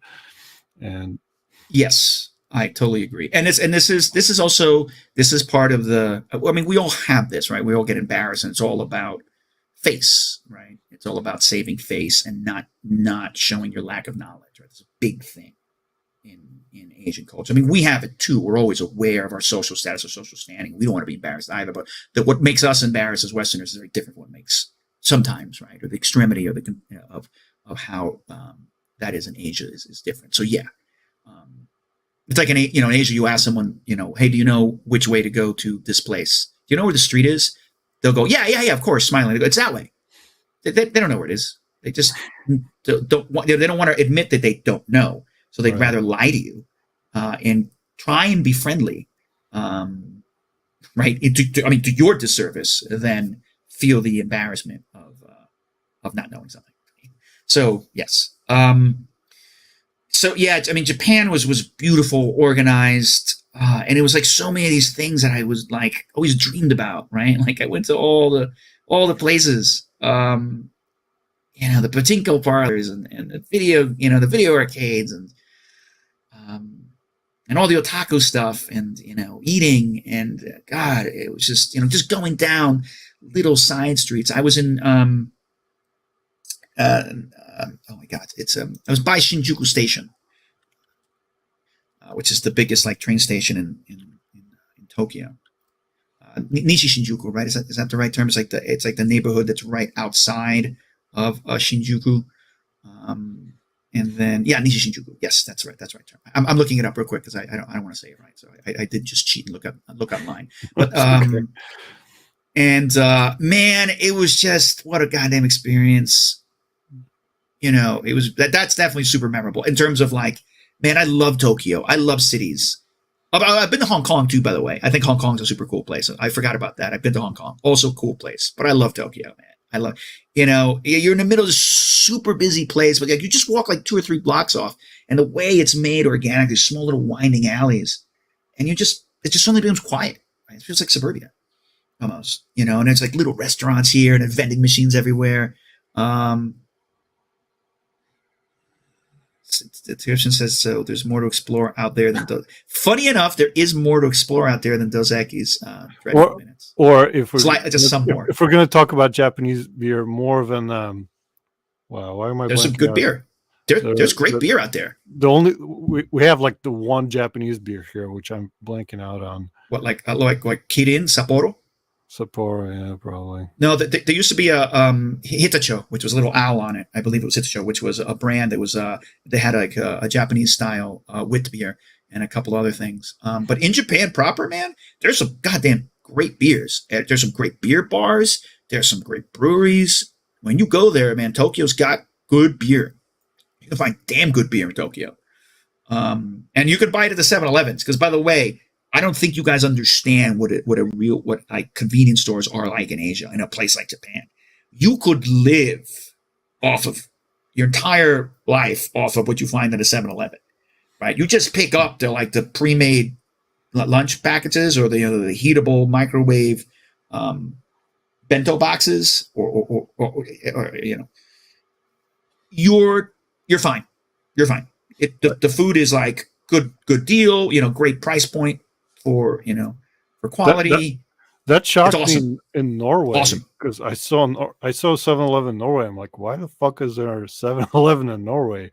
But we walked in and it was like, wow, this is like civilized 7-Eleven. This is not the shitty, God knows what we have here. It's completely different. Yeah, totally agree. Yeah. Real quick, I have to quick nature break, so I'm just gonna blow Kai up so you can continue talking about Japan. Tokyo or 7-Elevens. God, man, I'm telling you, I used to go there every time for my hotel. I just pick up lunch and dinner and everything there. But anyway, I mean, the convenience store standards in the U.S. are very bad, or the extreme perfectionist, attitude of Japan makes 7-Eleven. They perfected a convenience store. But I loved the whole vending machines everywhere. I mean, they really do have vending machines for like everything, everywhere, like at random places. There's like an alley, and there's just vending machines for soda, like beer and food. But an important thing that it took me a day or two to learn is that you go to a convenience store and you get food. That food might be ready to eat, or you get food out of a vending machine or a drink. But you never, ever walk around drinking or eating what you bought. You buy it, and then you walk outside the convenience store and you eat it right outside the convenience store, and then you throw the refuse in the garbage there. Or you eat it right next to the vending machine. Because, when you realize that the crowd is doing the subtle eye at you, which eventually happens when you're making a mistake in Japan, and it's like, if you're perceptive enough, you realize you're doing something wrong. And it took me a while to realize, don't. And I was looking at other people doing it, and it kind of caught on. Okay, don't. No one walks around with a pizza box right down the street, eating their pizza, drinking a beer like you might in New York, New Jersey. So don't ever do that in Japan. Cultural tip. Do your research. I have a couple of friends who love Japanese culture in general, and have visited Japan, I think, a couple of times now. And if you remember Rick and Karen. Mm-hmm. But yeah, do a tremendous amount of research, and they get a good time out of it. Yeah. And again, the thing is that no one's going to confront you. Like, no Japanese person is going to get in your face and complain. How dare you walk? I mean, yeah. And by the way, a Dreadful Minutes. It's not like Singapore where they might arrest you for doing it. It's just you're not supposed to do it, right? No one does it. It's wrong. You are doing something incorrect. And I don't remember being corrected by anyone, but I just suddenly like realized like, oh, because I was trying to like think, okay, look, I need to do everything right here. Okay, I'm gonna actually be totally lawful good and follow all the rules, right? Be a goody two shoes, follow all the rules respectfully, and do it, you know, immerse myself properly in the Japanese way of behaving and doing things. As much as I could. I mean, there were points where I couldn't. Like I remember, it was like 2 a.m. I was coming out. I don't know what. I don't know what I was doing. I can't remember if I was going back to my hotel. I was actually want to go to a 7-Eleven because I was hungry or whatever. But it was like late at night and in Nishinjuku, and it's like there's not a lot of traffic, not a lot of traffic at all. And the one thing that you definitely never ever do in Japan is you don't jaywalk. There's no jaywalking. There's no like walking across the street when it says red or anything. You just don't do that, right? Everybody stops respectfully. And you just wait and then everybody goes, right? There's no jumping ahead. There's no like we do in Sao Paulo or I would do in New York, New Jersey. So like, okay, I'm following the rules. But here it is, like 2 or 3 a.m.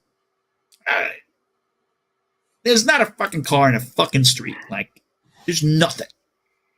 Yeah. And I come up to the crosswalk. And it's a do not walk. And I look left and I look right. I'm like, oh, sometimes these, because it's a main road, I don't think they change the sort of the timing. And so I'm like, I'm waiting. There's a, Tokyo citizen next to me. There's some other people across the street. No one's crossed the street. But I'm telling you, it's like a minute or two passes by. It's the lights. I mean, maybe I don't remember. My sense of time is not great. But like, I was getting impatient. I'm like, okay, fuck it. I had to cross the street. I couldn't do it. Like, I'm not gonna fucking wait here like a jackass. I think it's so hard for us, growing up in the New York area where we basically completely ignore lights and just even in other parts of America, people act differently and will actually stand there at a red light, where else we're just like, oh, there's no cars, let's go. Yeah. I mean, which seems like the efficient, rational thing to do. I mean, what can I say? Fuck it, I'm crossing this fucking street. Give me a fucking break. But barring that, I tried to do my best to do the right thing the right way, as long as much as I could. Like I remember one thing that was cool, which was in Kyoto. And like, I was like, oh, why don't we do this in the States? Or God, I wish they did this in fucking China. And where like the crosswalk is actually really far away from the corner. Like the crosswalk on the street is like 30, like, I don't know, like 10 yards. And then there's like a white line because if a car's turning, they actually have to stop. Right? They have to stop over here. Mm-hmm. And the crosswalk's all the way over here. So you have the car has to respectfully stop at this little sort of stop, painted line on the road, and then you get to cross. Right? And there's none of this like, oh, the car's turning and it's like turning on top of you. You can't cross the road because the car's turning. And, basically. Yeah. Yeah. Or even here in Sao Paulo, man. So I was like, God, what a great innovation. Yeah. Put the crosswalk a little further away from the edge of the road and have a kind of thing where they have to stop and like, God, why doesn't everyone do this? So dreadful minutes. Talk about etiquette. Look, I'm going to tell you one of the craziest things that I read. Huh? No, that's Rick. I was just saying hi. Oh, Rick. Oh, dude. Okay. Oh, then you must be bored with these stories since you know all of this anyway. But then dreadful minutes will totally understand. Maybe like my total surprise. Man. No, not that Rick. Oh, not that Rick. Oh, it's a different Rick. Oh, I was like, oh gosh. I mean, Rick must know all these stories, like these comments. So a different Rick. Hi, Rick. Dreadful minutes. But look, I remember Kyoto, for example, right? I mean, and this is the same in Tokyo, but even more in Kyoto. Walking around Kyoto, like going down just the residential streets, and everybody's got their doors open. They got their garages open. I don't even know if anybody's home. No one locks their doors. right? And I know, like, oh, this happens in American suburbia. Okay, maybe, but you're talking about a major city, Does it though? right? I don't know. I I mean, it's it's a big tourist city. It's I don't know what the size of Kyoto is, but it's not like a small suburban town. Put it that way. I I think the general expectation of social civility in Japan is something that America does Oh not have. no, no. I, I got to tell you, no one locks their bikes. They just leave their bikes in front of the store. No chain, nothing. They just boop, put the little stand and just leave it there. Right? Yeah. So the fact that the kind of security, the safety, the kind of feeling of safety was pretty radical. Even compared to like Shanghai. That was like wow. Um, I thought it was amazing, and I saw it in Tokyo itself. People would not lock their bikes up. It didn't matter. No one was going to take your bike. Even down here in Princeton, where you think, okay, a bunch of rich people, and that's as far as nice as American society goes. But yeah, people like their bikes because if you don't, say goodbye to that bike. Because yeah, I was in yeah, absolutely. Like I always felt that was like nuts. Or not nuts, like really different and really indicative of just the uniqueness, I think, of Japanese culture. Yeah, yeah, yeah. I mean, but it's good and bad, right? Like I remember my friend was there during the Fukushima incident and talking about how hyper organized and respectful everybody was, right, in Tokyo during that point in time. And like when people were going to the store and lining up and trying to buy things, because again, everybody was maybe, there's even Japan, maybe was a bit of panic buying. But then when the store said they ran out, there was no childish yelling and screaming, no tantrums. It was like, okay, let's go home. Totally orderly. Now I'm going to make a comment about their metal madness. Like this, there is a double-edged sword, of course, of this strong social and public cultural conformism, which is the conformity part. Because the conformity in China, in Japan, is crushing. Life destroying, crushing.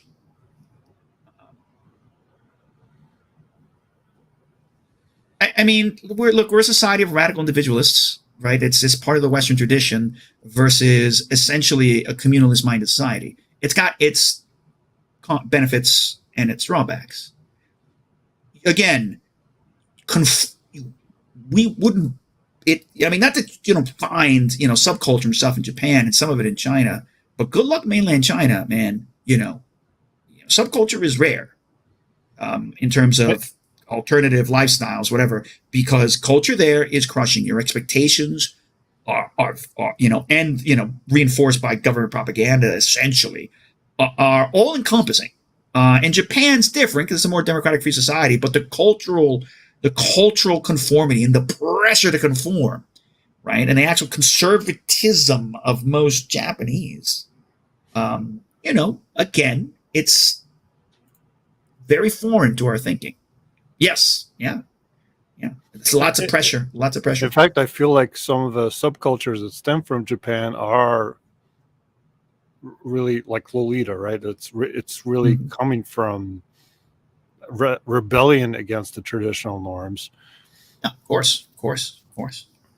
But it's a small percentage of people. Like, you think like, those anime heads and all the otakus and, there's cool Japanese metal bands and Japanese jazz, stuff like this. But that's not really the majority of the population. Although, I mean, to say Japanese, I think, are still, in some ways, even more open-minded than, mainland China. Yeah, mainland China is a place where really, it's truly oppressive cultural conformity. But yeah, so me, it's like it's difficult, because you can see the benefit of that communally minded, respect. You sacrifice for community, but also it goes hand in hand. Is like you super sacrifice for your family. Like you're like You're indentured to your parents like forever until you're 50 and 60. They're making decisions for you. Look, I remember People's Park in Shanghai, where they literally Chinese parents were going there on Sundays and they were advertising their children to get an arranged marriage. That's still Right. a thing, And right? In if you Shanghai. choose not to follow the norms, you're looked down upon, and Absolutely. there's a different stigma around that. Yeah, yeah. And your economic viability is also delimited at that point. So, again, the Where's grass the is always greener on the other happy side. medium, right? Yeah. Yeah. Yeah. So we got to always remember that, yes, hyper individualism is troublesome, but hyper conformity is also troublesome. I don't think that's strange. I think one drives the other. Yeah. Yeah. Oh, yeah. Absolutely. Of course. Of course. I mean, look at America. America is nominally this, self-righteously Protestant, prudish society. We're like a porn capital of the universe. We're puritanical or whatever. Yeah. As it gets, certainly compared to Europe, right? Where God forbid you show a nipple somewhere.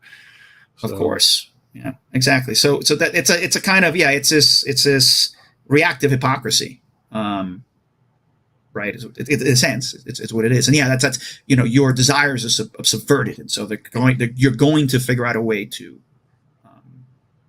satisfy them. And somebody asked me about Pornhub a little while ago. Look, let me tell you something.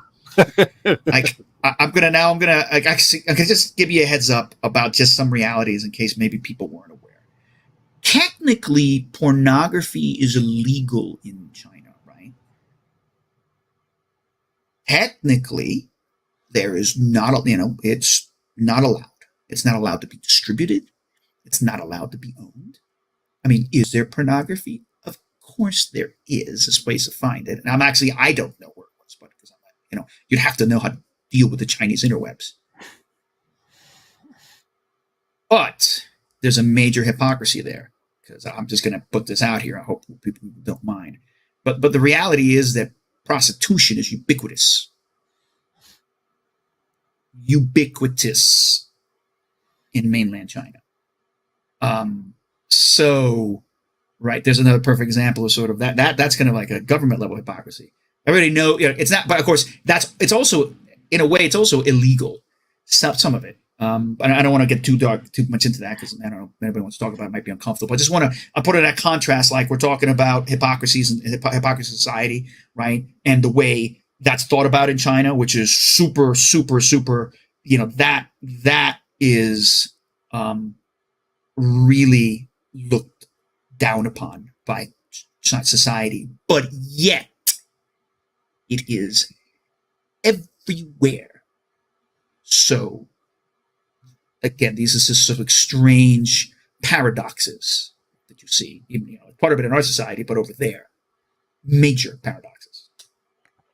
Again, I feel like the more you suppress something, the more the more people want it. So yeah. But again, it's like I said, that's a kind of an unfortunate thing. That's the reality of there in Southeast Asia. It's just there. Well, that's true for pretty much most of the world outside of the United States. I think for those of you that have not been outside of the United States, you have no idea that how different it is with that. Yeah, and with respect to that particular topic, pretty much anywhere else.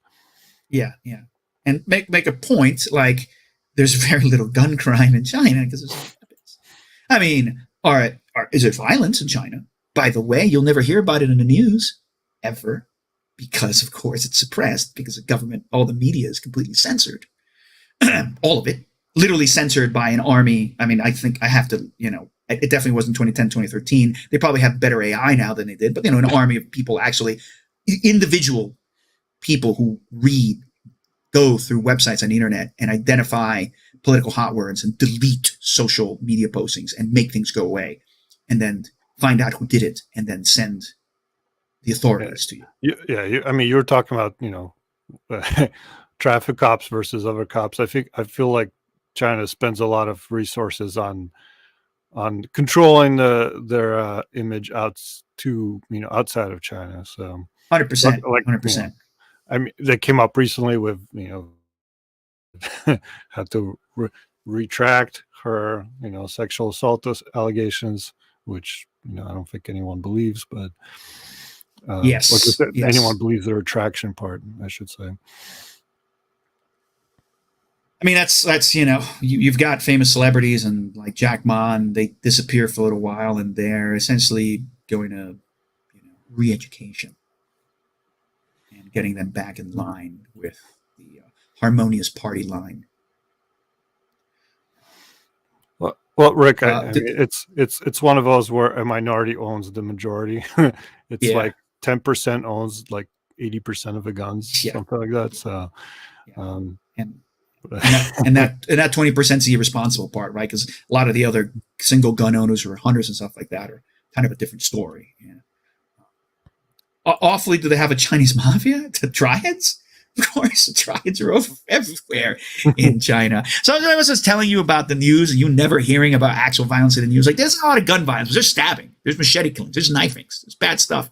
Okay, I got to tell you a real deal thing that happened out in Minhang area.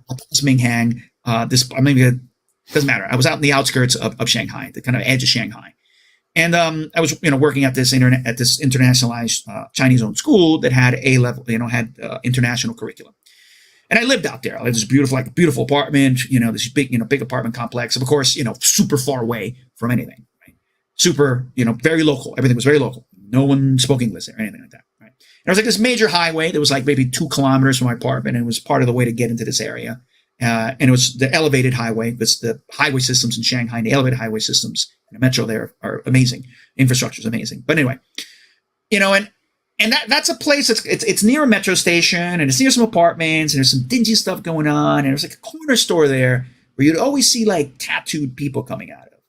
Now in case you don't realize, traditionally speaking, and still, except for the most cosmopolitan, modern young urbanites, tattoos in Asia mean criminal.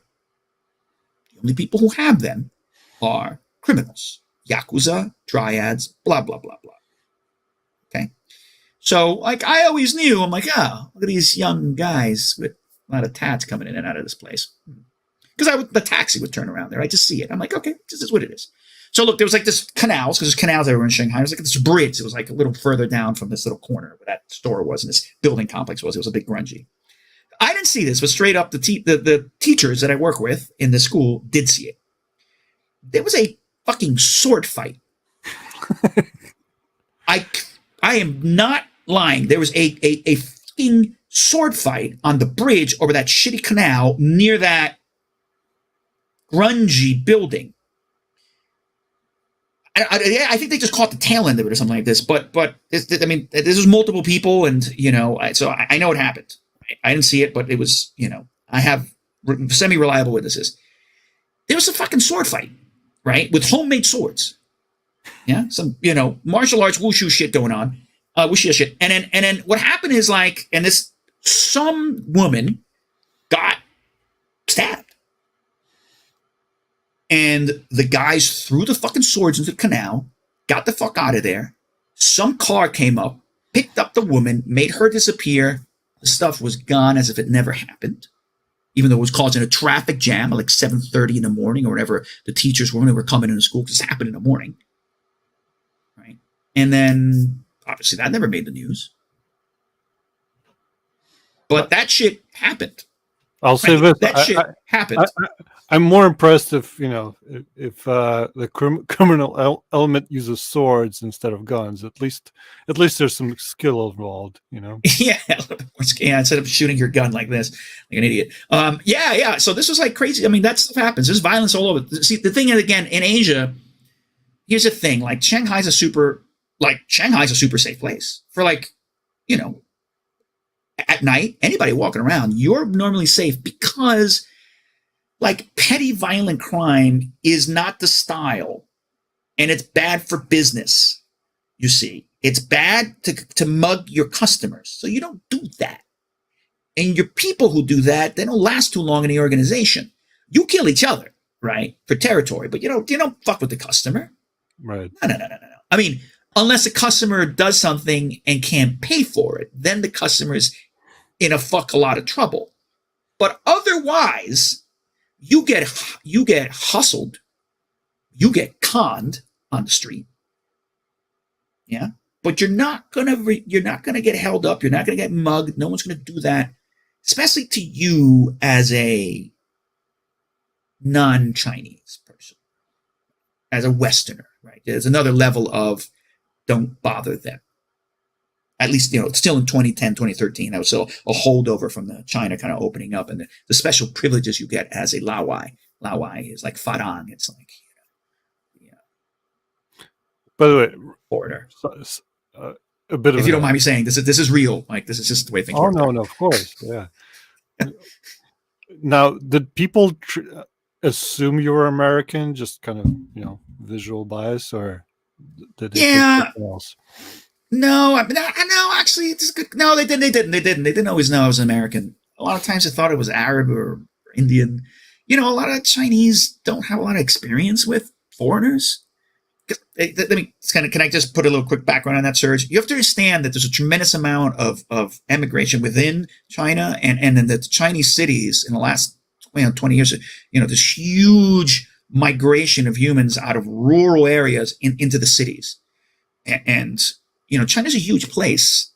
And so, like Americans don't travel much. Well, Chinese don't travel. They can't travel outside of China, most of them, right? So, right. Then you don't have foreigners living out in the middle of rural China. So they've never seen anyone like. Sometimes I remember when I landed there, and it was the World Expo. There were a lot of people from outside Shanghai who'd come. Man, they wanted to take pictures with you or my buddy, because we were non-Han Chinese. You're like right, an alien, essentially. I'm honest, right? They want to look. Oh my God, I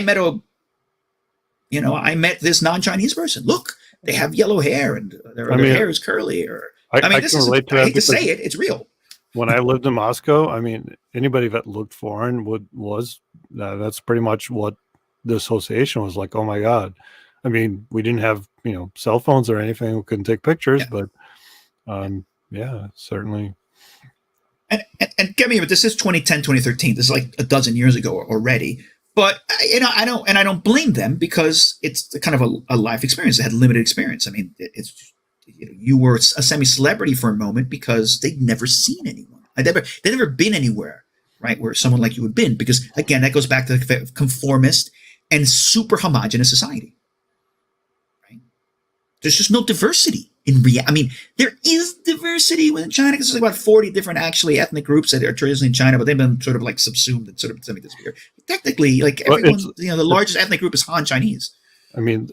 But it's there's a lot of parallels to USSR, where USSR as it grew in the early 1900s, right? It had absorbed all the what ended up being different republics. So there were like over 100 different ethnicities, but it's Russian dominated, right? And ethnical differences were kind of repressed. And I feel like, I feel there's a lot of similarities in China, where it's like the more you try to be different, the more we try to suppress you. So, yeah, absolutely. I remember literally there was a tour when I went to Beijing area, and they kind of had it was like, if I remember this correctly, because the tour, you go on these tours and they're very controlled package tours. You go to different places, but it was like this place that was almost like an ethnic diversity celebration park, where they kind of just had, it was like a human zoo type of thing. Like they kind of had some people in their traditional dresses, like in their traditional clothing. And by the way, that was certainly an element in USSR, right? Like they celebrated, each republic's traditional. You would see their traditional dress, traditional dance, whatever. But everybody was forced to speak Russian. Everybody was forced to kind of, it was still a monolithic, educational society, and Oh, yeah, all those different sub-ethnic languages in China are like completely disappearing. I'll make a point about that. Shanghainese. Shanghainese is a indigenous language to the Shanghai region. Some people in Shanghai still speak it. It is, I think, Hakka roots. It's not Mandarin. It has nothing to do with Mandarin. It's a completely different language family. It's totally suppressed. It's not taught in the schools. And again, it's one of those languages that's going to be extinct soon. If it's not already, I don't know what's going on with the Shanghainese. But perfect example of the complexity, really, of the language and cultural, the landscape of culture and ethnicity in language in China, and how that is quickly being purposely, you know, erased in the name of a single harmonious society. So on that note, so let's let's move on to Brazil. So as you chose Brazil as your next destination, what was that like? I mean, a good Shanghainese takeout joint around here. I mean, you know, Shanghainese food is basically super sweet and greasy. Like anything from other parts in China, they take it and they just put more sugar and make it oilier. Right. That's Shanghainese style food. By the way, just got as a note from Dreadful Minutes. No, so on that note, I guess real quick, do you find any similarity between Chinese food here and actual Chinese food? No, no, that's the one thing that I learned. Right, that I learned really well was what we all call American.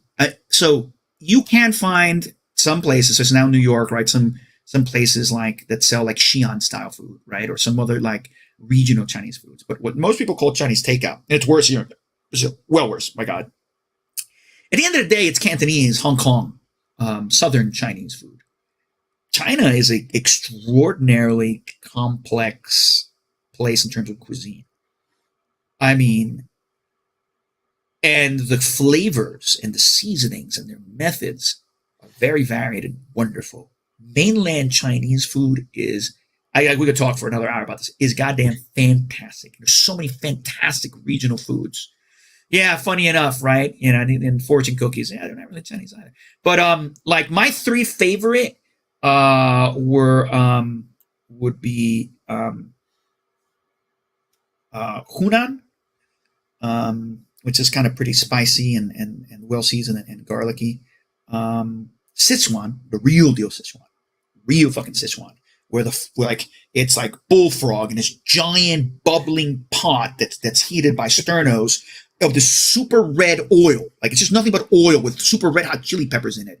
And it's like just boiled bullfrog or something, right? And it's like that stuff is just fire and it's wonderful.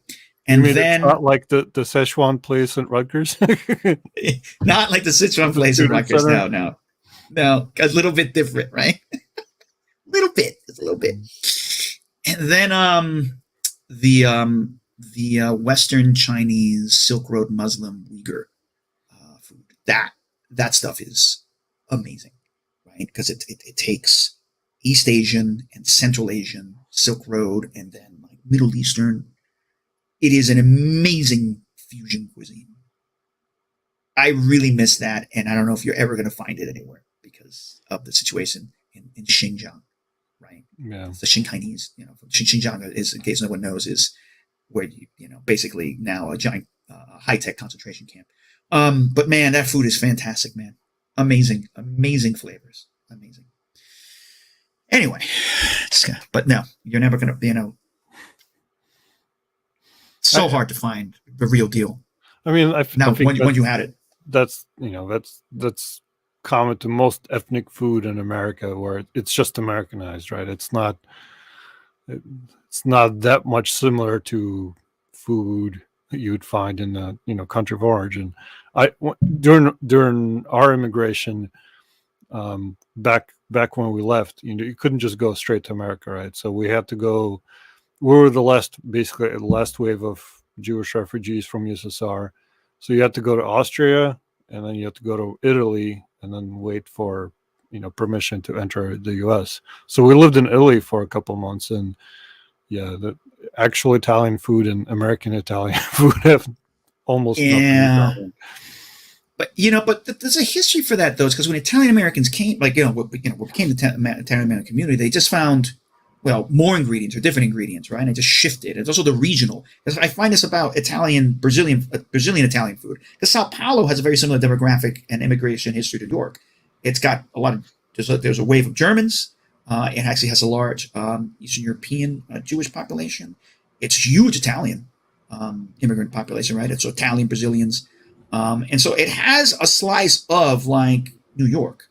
But the same thing, the food here is very different. Like they just like, so they can't get some ingredients. They put way too much cheese on everything. The sauce isn't as good, which is and I'm sure it's different from Italy. But it's like I always feel what regional, where did people immigrate? What region did they come from? Right. How was that then affected by local ingredients? Like New York's really Sicilian, right? You have a lot of southern Italians, a lot of Sicilians who came there, and I don't know what aspect of the food culture became. Yeah, I mean we lived in Rome, so I guess that's my reference point. So yeah, who knows? And I guess Italy's pretty disparate in also its food from north to south, right? I mean, I'm not saying you're wrong. I mean, when food gets transferred over, it always has to adapt to the local culture. Brazilians do that a lot. They like, man, it's like I'm not gonna get into this. It's just a long-standing argument. Now that you live in Sao Paulo, what do you think of the Brazilian places in Jersey, like in Newark or Perth Amboy? No, they're legit. Like it's the thing. Like they're legit. Like for example, I'm going to argue like Cuban American food. I don't know. I mean, I haven't been to Cuba. I'm Cuban family, but the Cuban food that I've been eating in Miami, or like the Cuban place in Somerville, which is my favorite. But yeah, I mean that's real deal. That's what my parents used to like. That's what I grew up eating at home. So you know what? Actually, like that's not too modified. That's actually Cuban food. Like they didn't modify it for like local palates or anything like that, right? But so it's sometimes, it's not always Americanized. Like it might be a little touched Americanized, but I see this in Sao Paulo. I live across from a restaurant here in Sao Paulo, right across the street from me. That's a restaurant of northeastern Brazilian food from a place called Bahia in like this kind of coastal region, and that is like kind of Brazilian soul food, essentially that region or parts of it. It has a very particular food culture, particular recipes. And they changed the recipes to please the Sao Paulo palate. And Sao Paulo in southern Brazil was like it's a little bit bland, right? It's like salt. They put salt and stuff. You don't even find black pepper on the table at a restaurant. They don't use it. Right? They don't. You don't find it. You got to add. Sometimes they don't even have it. My dad will like this. Yeah. So, oh yeah, there probably is. It probably is. Yeah, maybe the West Coast might be a little bit more have a little bit more immigration from different regions of China and be more. It might be a little bit more direct. Yeah. Yeah, some good hot like hot pot and stuff like this, like Yunnan hot pot. Yeah. So. What was I saying? So anyway, so Brazil's cool. Totally different world. Totally different universe. Totally different. I'm not even gonna go food. I'm gonna go to a story that's like this. When I first got hired and I interviewed for this job, basically the superintendent of my school said, "Look, Sao Paulo is an extremely difficult city for most people to come here. It's going to take you at least a year to get used to this city. Brazilian culture is going to be complex, and it's going to really take you about a year to get acclimated. And then our school culture is complex. It's probably going to take you a while, right?" So I was like, "Oh, okay, all right. Well, I've just been in China for 3 years. Like, I get it. I just went, I ran through the fire. I kind of get this. I'm reforged. All right, let's. Okay, here's going to be another big adventure, another big challenging experience. Ready for it. Language I don't understand. I don't really speak Portuguese. I get it. I'm gonna, I've done this once. I'm going to be able to handle it. I mean, it'll take me a while, but so be it. Look." I mean, honestly, I land here in like Sao Paulo and I have a kind of a softer landing than I did getting to China. Everything's a bit more organized and ready. They bring me in my apartment. There's a refrigerator and the refrigerator has beer and food in it already. Right? And I'm like, oh, okay. I mean, I'm not gonna say everything was perfect. I'm like, oh, that was like a nice sort of, okay, nice, thanks. After like 2 weeks, I'm like, okay, this is easy. This is easy. This is like 1980s New York, and I can half speak the language. right? Essentially, that's what Sao Paulo feels like to me. It's like which 1980s I came life, in early 1990s New York. '89, so that was my Yeah, exposure so it's to New like, York. But what? This is like, oh, like, and everybody said, oh, the drivers are terrible. This is, he'd tried to kind of make it the speech that I think he gives to most people. Probably people he's hiring from England who probably come from some, I'm yeah, sorry, little rural British backwater, who probably would find this place hard. But for me, I was like, oh man, this is awesome. So it didn't take me long to just say, you know what, this place is cool. Um, and yeah, and I've just kind of been loving it ever since. Because after China, nothing is hard. I would listen to my colleagues often and they complain about, and I'm going to say, some of the European, the British colleagues, and they whine and complain about this and complain about that. And I'm like, what the fuck are you guys talking about? What? You guys have no idea what a difficult place is. Like, you think these Brazilians are bad drivers? What the fuck are you talking about, bro? They stop at stoplights. Literally, they'll stop at the fucking stoplight. They seem to stay in their lane. It looks like they're using their blinkers. Like, wow, this exceeds, my expectations. And everything was like this reaction. I was always be baffled by this kind of. I would say, I mean, this is the kind of, I'm going to put this, the reality is, even though I complain about things here myself, because things I'm just, I'm pretty open-minded, but some things that just don't fly, like the pizza here. But anyway, like, it's like this sort of closed-minded foreigner mentality that's just unwilling to let go of whatever their culture expectations are of the past, realizing you're in a new country, you need to adapt, and that's just which things are. And, there's some things you might not like, but there's a point where you've got to learn how to be flexible. And so some people just don't adapt very well, obviously. I feel. I mean, look, it's hard until you have to living actually abroad. Do it, Yeah. But with that, yeah. But it was easy for me. So with that in mind, man, Brazil was, great. I get the food here, Rodizio, there's steak everywhere. You know how hard it is to get goddamn steak in Shanghai? A fucking piece of meat, like a hamburger, man. Do you know how much fucking KFC I used to eat? Because I just couldn't, like, when I was not as bloatedly out of shape as I am right now. I mean, I'm sure I look like the Michelin Man, but I didn't always look like this. I was much fitter before I went on my global travels the last 12 years. But I couldn't, because you buy food in China, and there's one thing that, as flavorless it is, a lot of times, like, you get 90% noodles and like 10% little pieces of meat on top. So I was working out, weightlifting. Man, you need protein. I just eat a lot of junk food because it's the only place I get meat. So it's kind of crazy. Anyway. So compared to Brazil, it's like, God, there's just meat everywhere, right? Just endless steak, right? You can eat steak everywhere. Like, I go to any random restaurant on a corner and I pay like $8 and I get this, I mean, pretty damn good steak, right? Or, chicken or whatever. Anyway, so like I said, I love Brazil because it's 1980s. Like, I feel like where I live is like 1980s, like kind of Greenwich Village, like maybe, little slightly hipster Brooklyn, like 90s starting late 2000s hipster Brooklyn. Some combination of this. There's street art everywhere, and it's a little bit gritty, a little bit dangerous, but it's just got a good vibe. To Rick's point, real quick, what's the strangest species you've ever eaten? Oh, I assume it's going to be in China, but I don't know. Well, I can't always say I knew what I was eating in China. So I will respectfully and I'll say this for real deal. I remember in the news stories, right, where they would arrest companies because they were taking pork and chemically processing it and coloring it and selling it as beef. Or taking beef and chemically processing it and selling it as pork. This happens.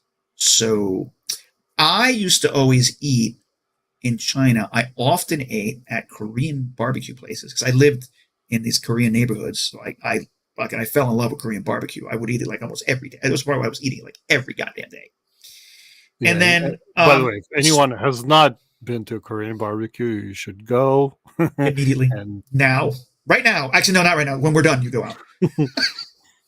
And then Shaokao, which is street barbecue. So they have these big pieces of like coal. Like, I don't mean like charcoal. I mean like coal that you used to heat your house. These giant fucking hardcore like anthracite coal blocks, and you would light those up, and it would barbecue outside, and it was just kind of cool. They would always have this everywhere, right? These street barbecues, and it would put all the meats in front of you. And I would always order like squid tentacles with spices on it, or stuff that I would see. I wanted to see the food that they were cooking. I wanted to make sure they didn't drop on it or spit on it or do whatever kind of crazy shit. Lamb, I think it was lamb. I used to eat that a lot, and maybe the fish. I could tell what that was. Red meat, you're always taking a gamble. It just is what it is. I'm just going to put it that way. But the weirdest thing that I definitely ate, some weird things that I ate were Sichuan stir-fried pork colon. I didn't know it was colon until they told me after. I said, "Oh, this is kind of tasty. What is this?" Like, pork colon.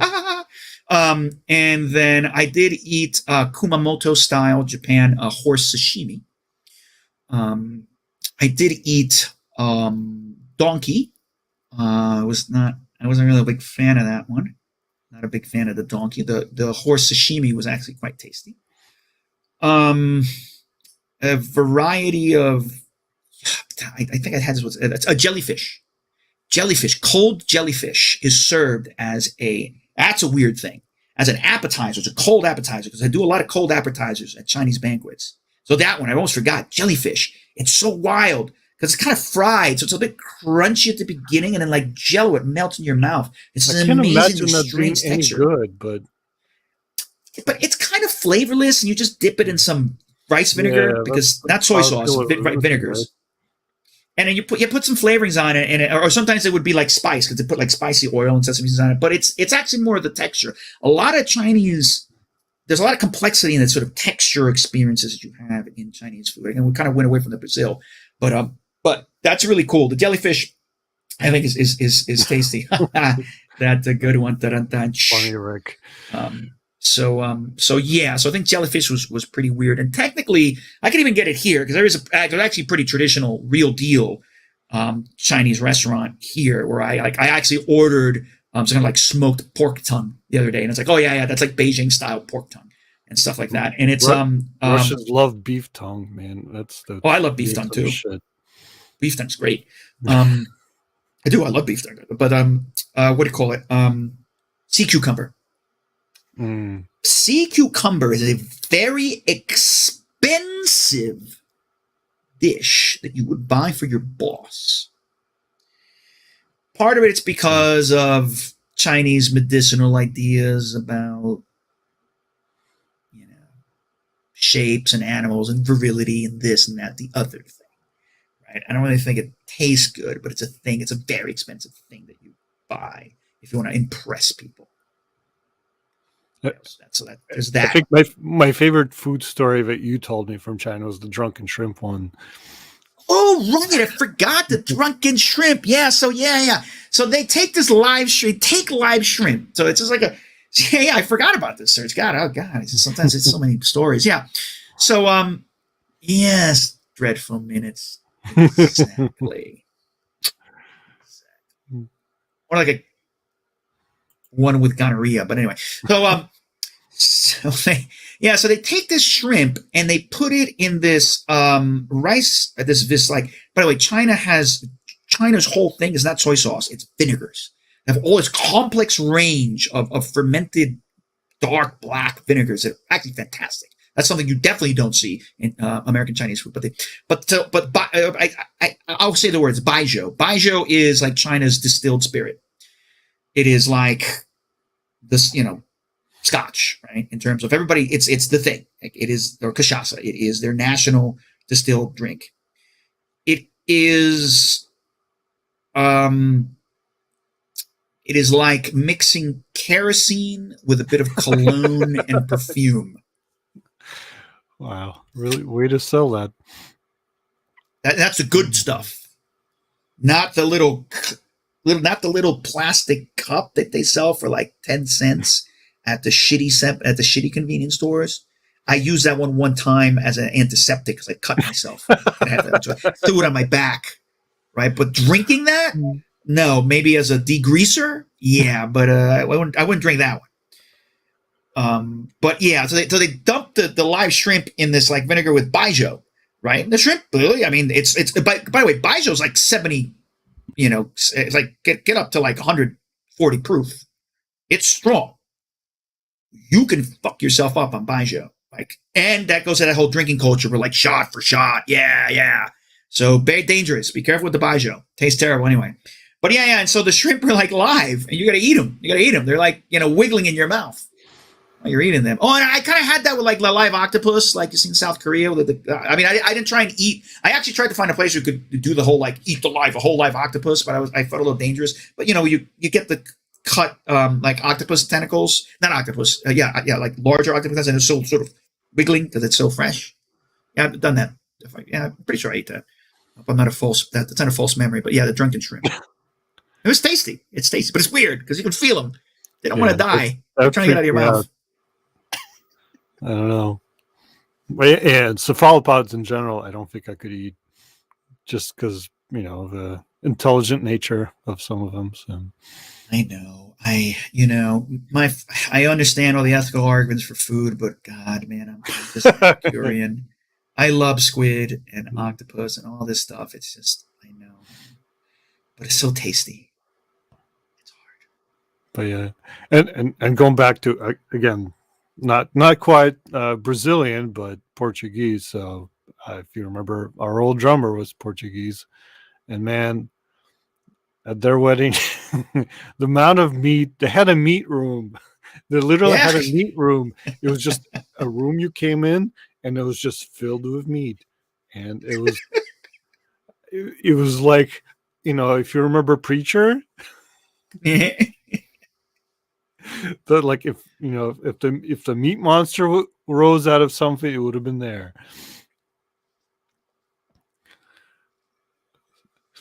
Oh man! And I forget what the fuck is the term for the the Brazilian style where they just serve you meat on a stick until you basically until you can't eat anymore. So that style is rodizio. Yeah, that's it. Rodizio. But I want to tell you something. They do rodizio everything.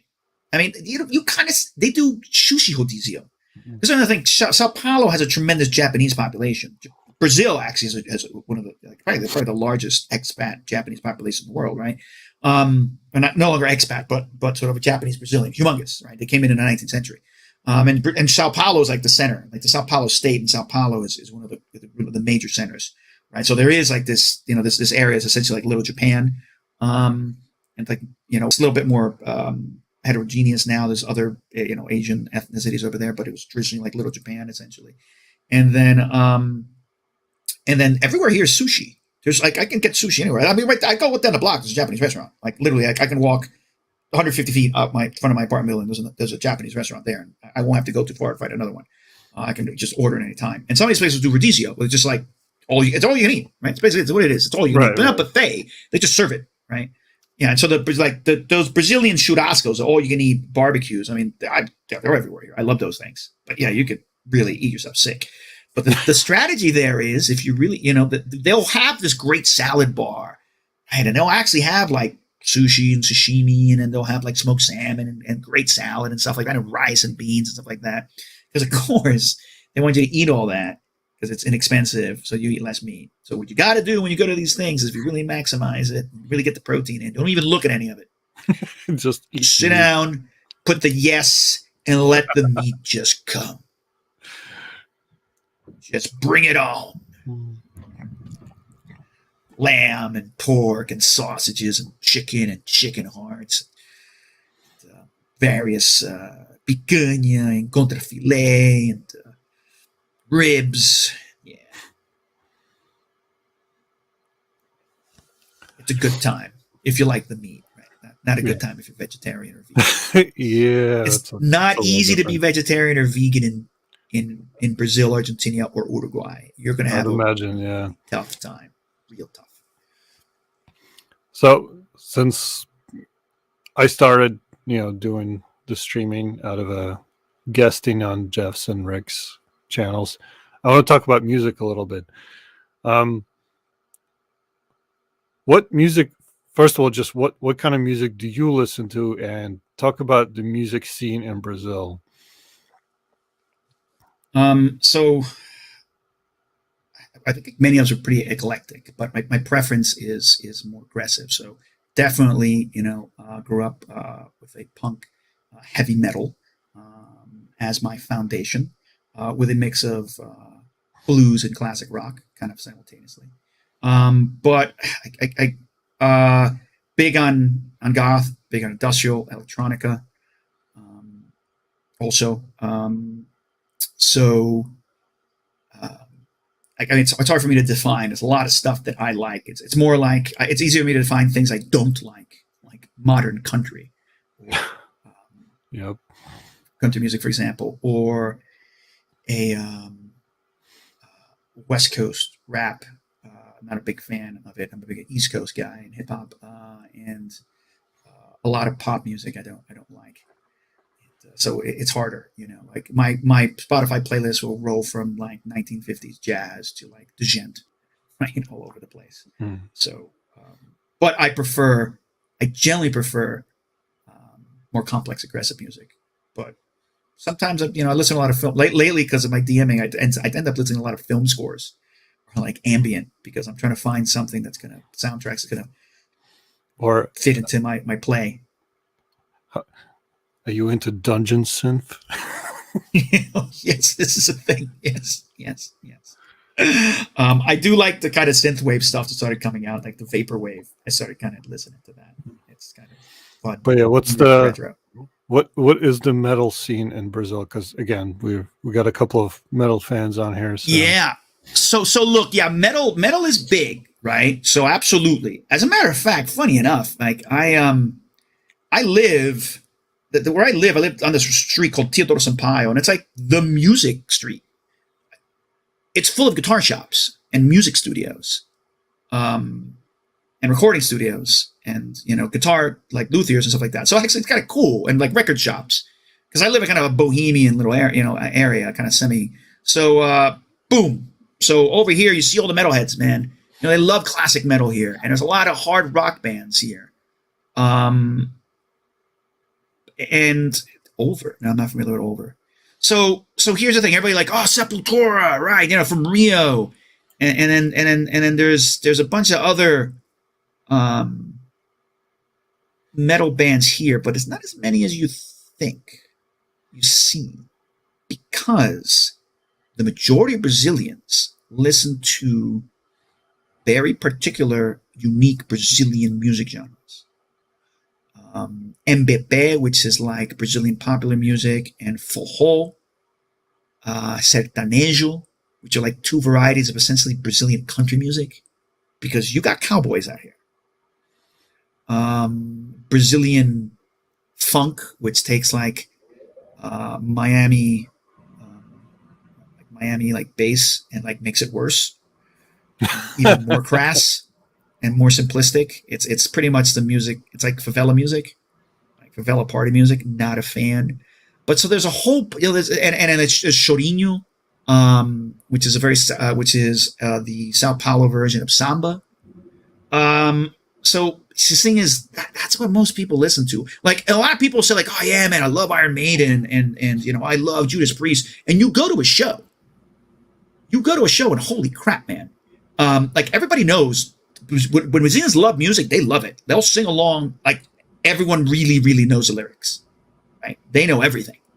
They sing along to everything all the time. And you go to a Brazilian party, and everybody knows like all the classic hits. Everyone, kids, grandparents, everybody knows like the classic samba songs and the classics of Brazilian pop music. They all goddamn know it.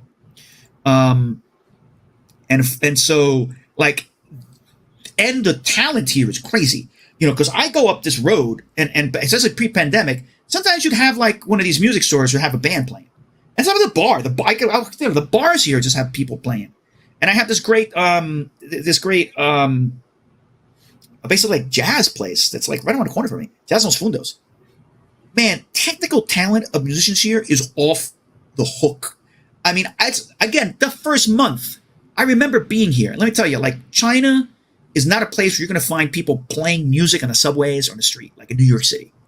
Forget about it. That is not going to happen. Right? Buskers, whatever word you want to use, never. If they do, the cops are going to pull them out real fast.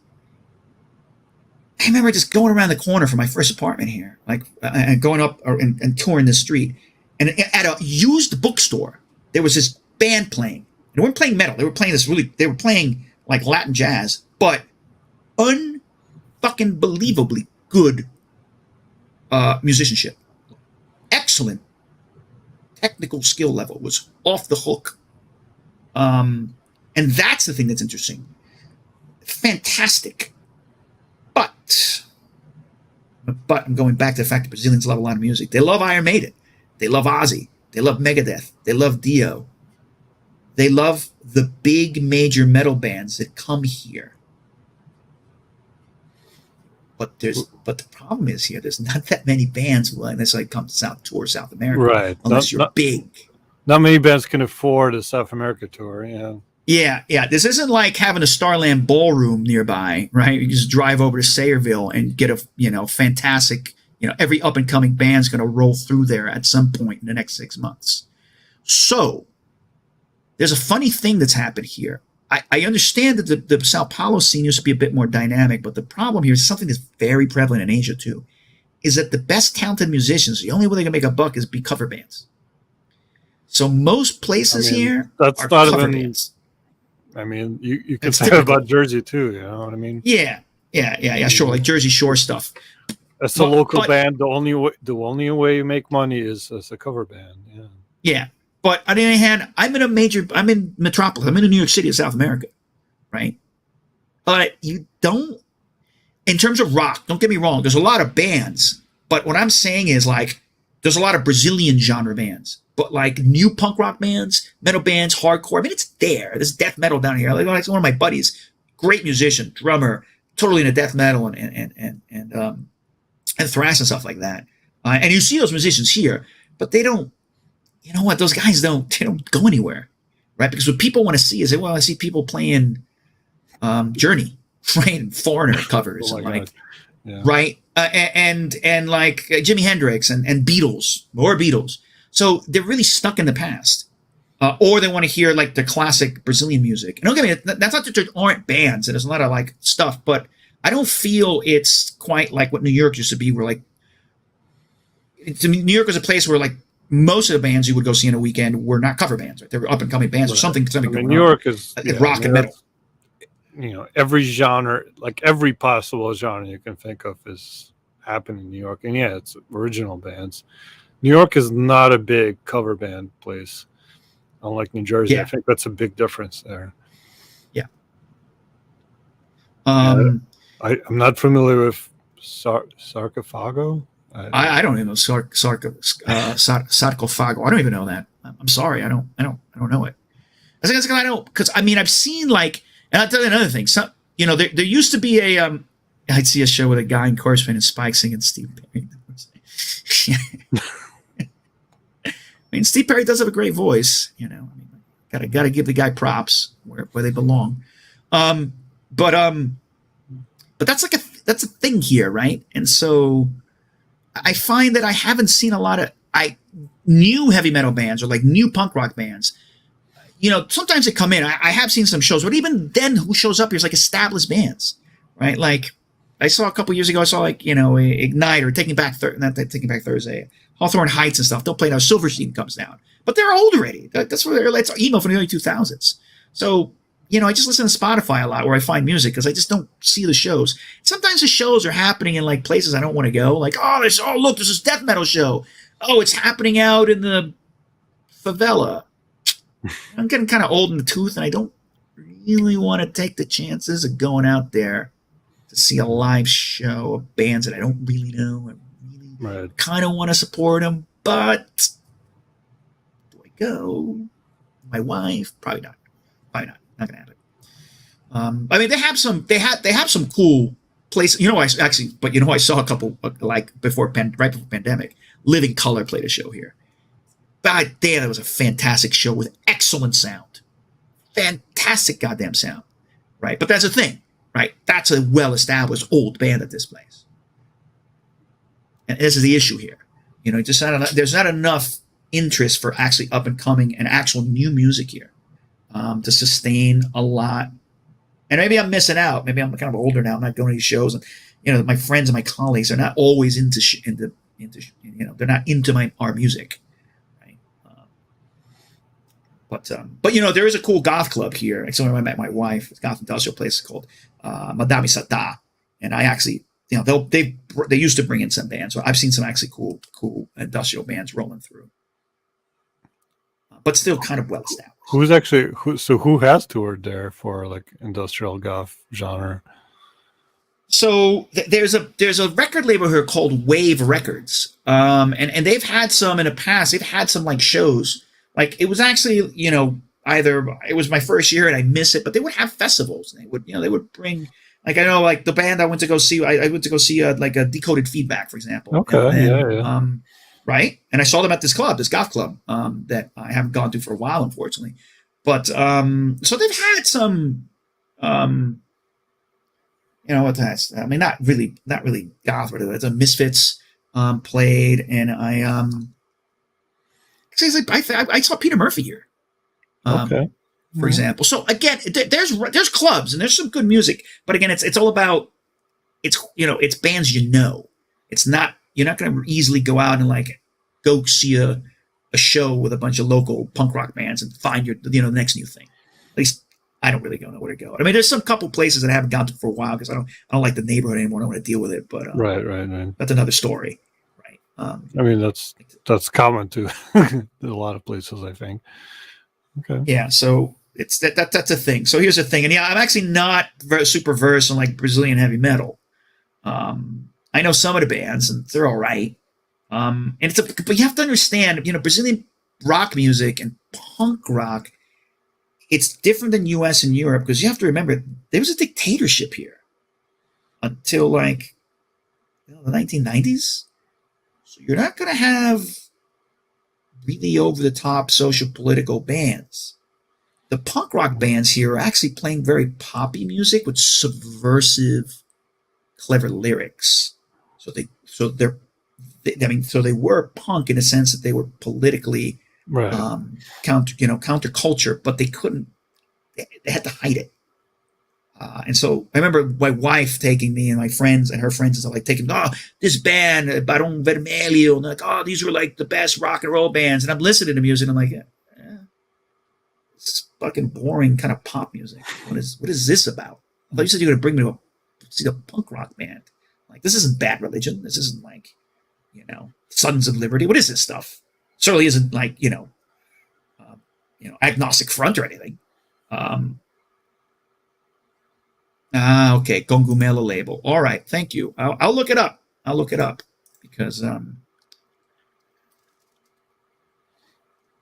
and so that's a lot of that music I just didn't find like super interesting, and so like there's that. So I will honestly say I'm a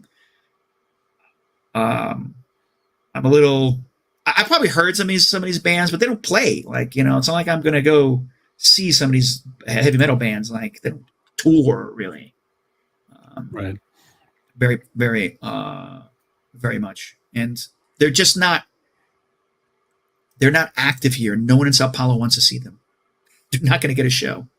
These Brazilian apart from Sepultura, and funny enough, I have yet to see Sepultura live in Brazil. Soulfly? I haven't been able to go see them. Yeah, Soulfly, right? Soulfly. I haven't seen them. I haven't been able to see them because either it's like they played at a point where I couldn't go, or they were playing in Rio, and I don't really want to go to Rio, or they played in Sao Paulo, but it was like I couldn't go to the show, or I missed it. It was like a free show. I'm like, I found out about it too late. Funny enough, I've seen Soulfly in the United States, but I've never seen Max Cavalera or any of them here. That's right? funny. It's one of those things.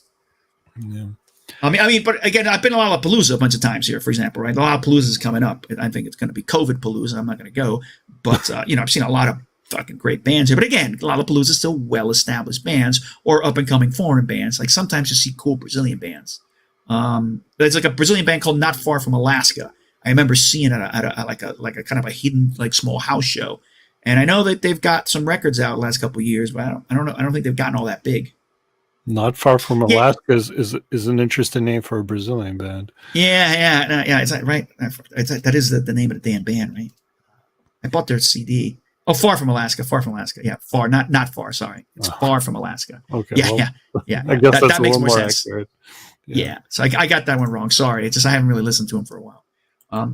Yeah. I would say Brazil is pretty. I mean, dreadful minutes. Like Brazil is predominantly a nominally Catholic country. There's still Latin American religiosity is a bit like it's a funny thing because we're talking about Brazil and you think well Brazilians are carnival and stuff like that. But, carnival at the end of the day is a religious celebration, right? So besides carnival is when everybody sort of like lets go and it gets a bit wild.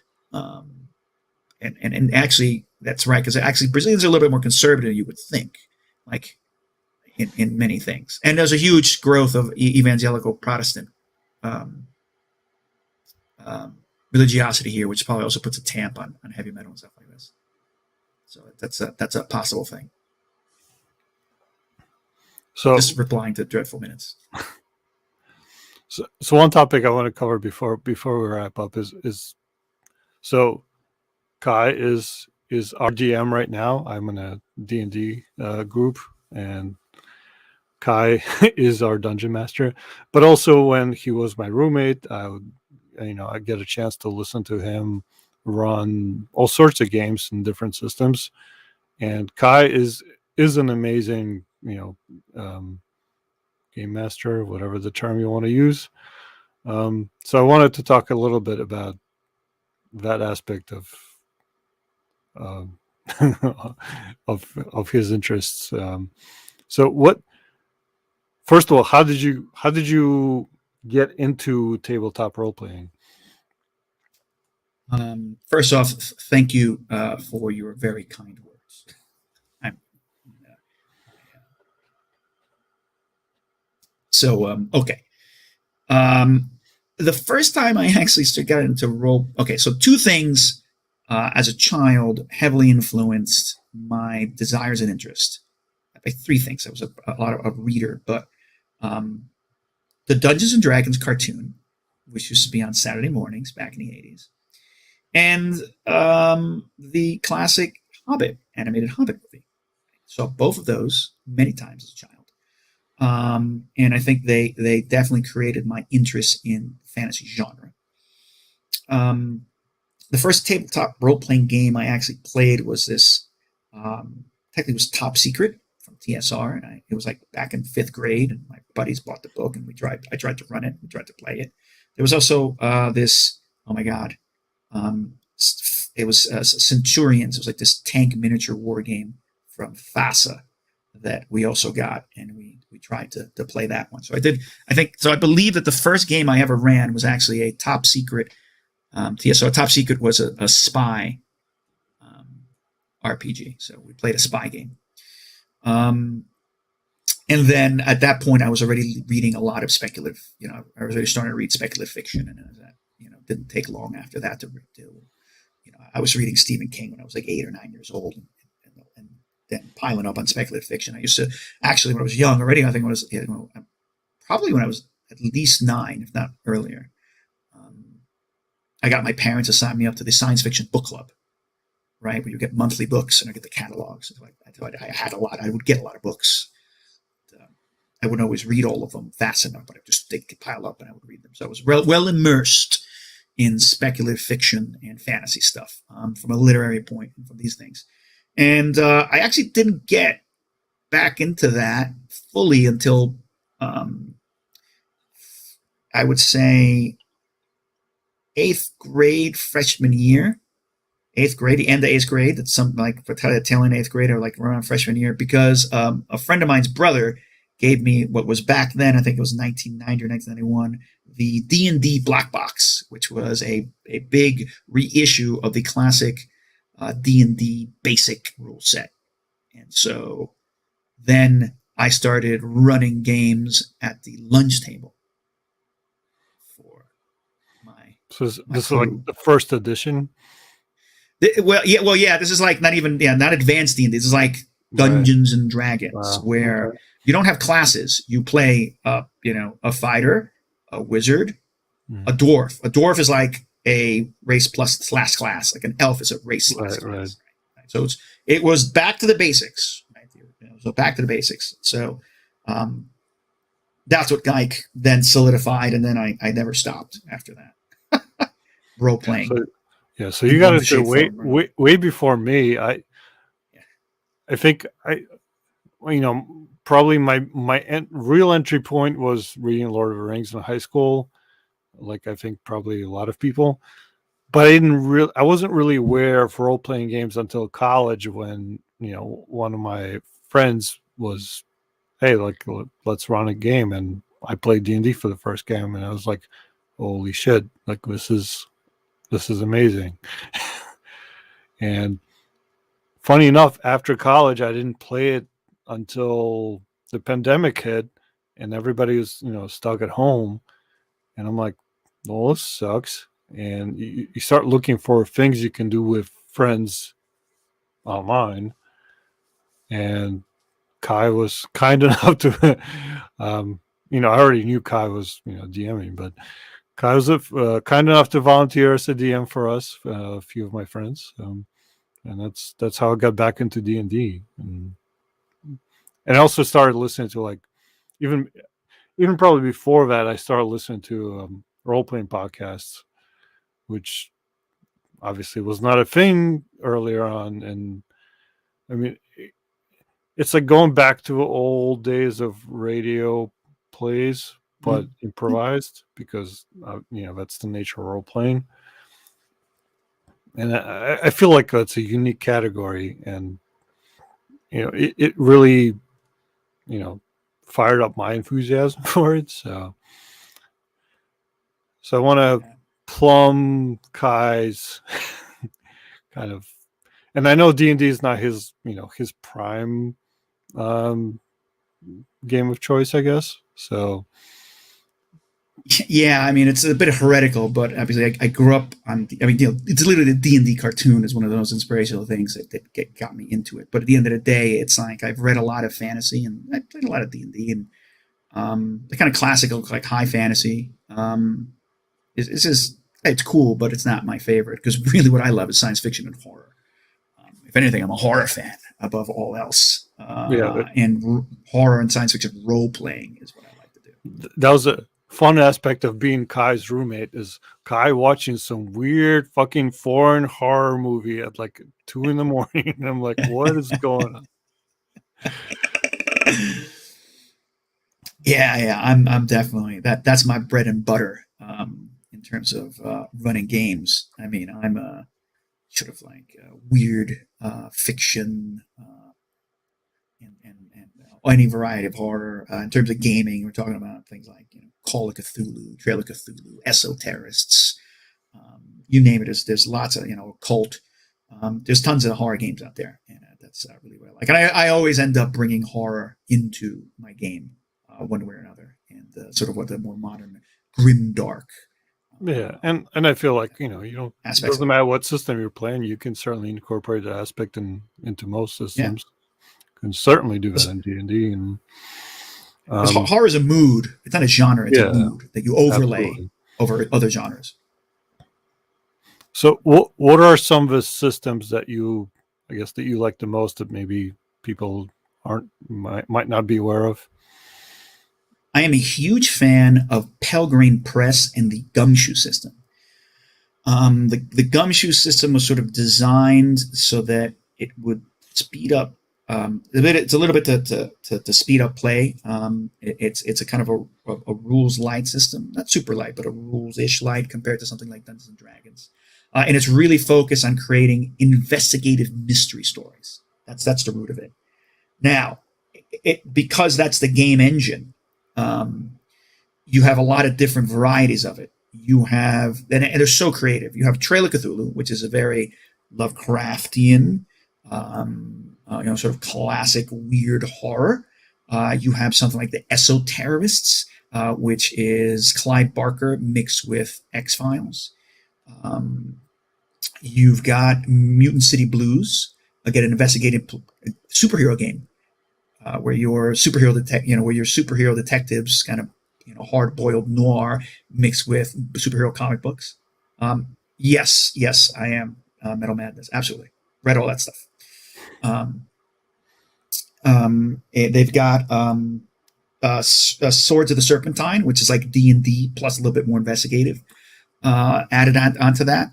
Really, really clever stuff. They've got the I got not the Dracula dossier, but Night's Black Agents, where it's James Bourne versus global conspiracy. Jason Bourne versus vampire global conspiracy. So a lot of cool Like combinations. literally Jason Bourne, just that's like the No, you're kind of like you're basically playing like CIA, NSA, Black Ops, government people Right, okay. who recognize that you're there's a giant vampire conspiracy controlling the world. So yeah, it's not. I'm just saying Jason Bourne type. So it's a mix of Bram Stoker and John le Carre. Sorry, kind of my name. Right. Losing his name. So Pelgrane Prison, that gumshoe system, super neat, right? Very different.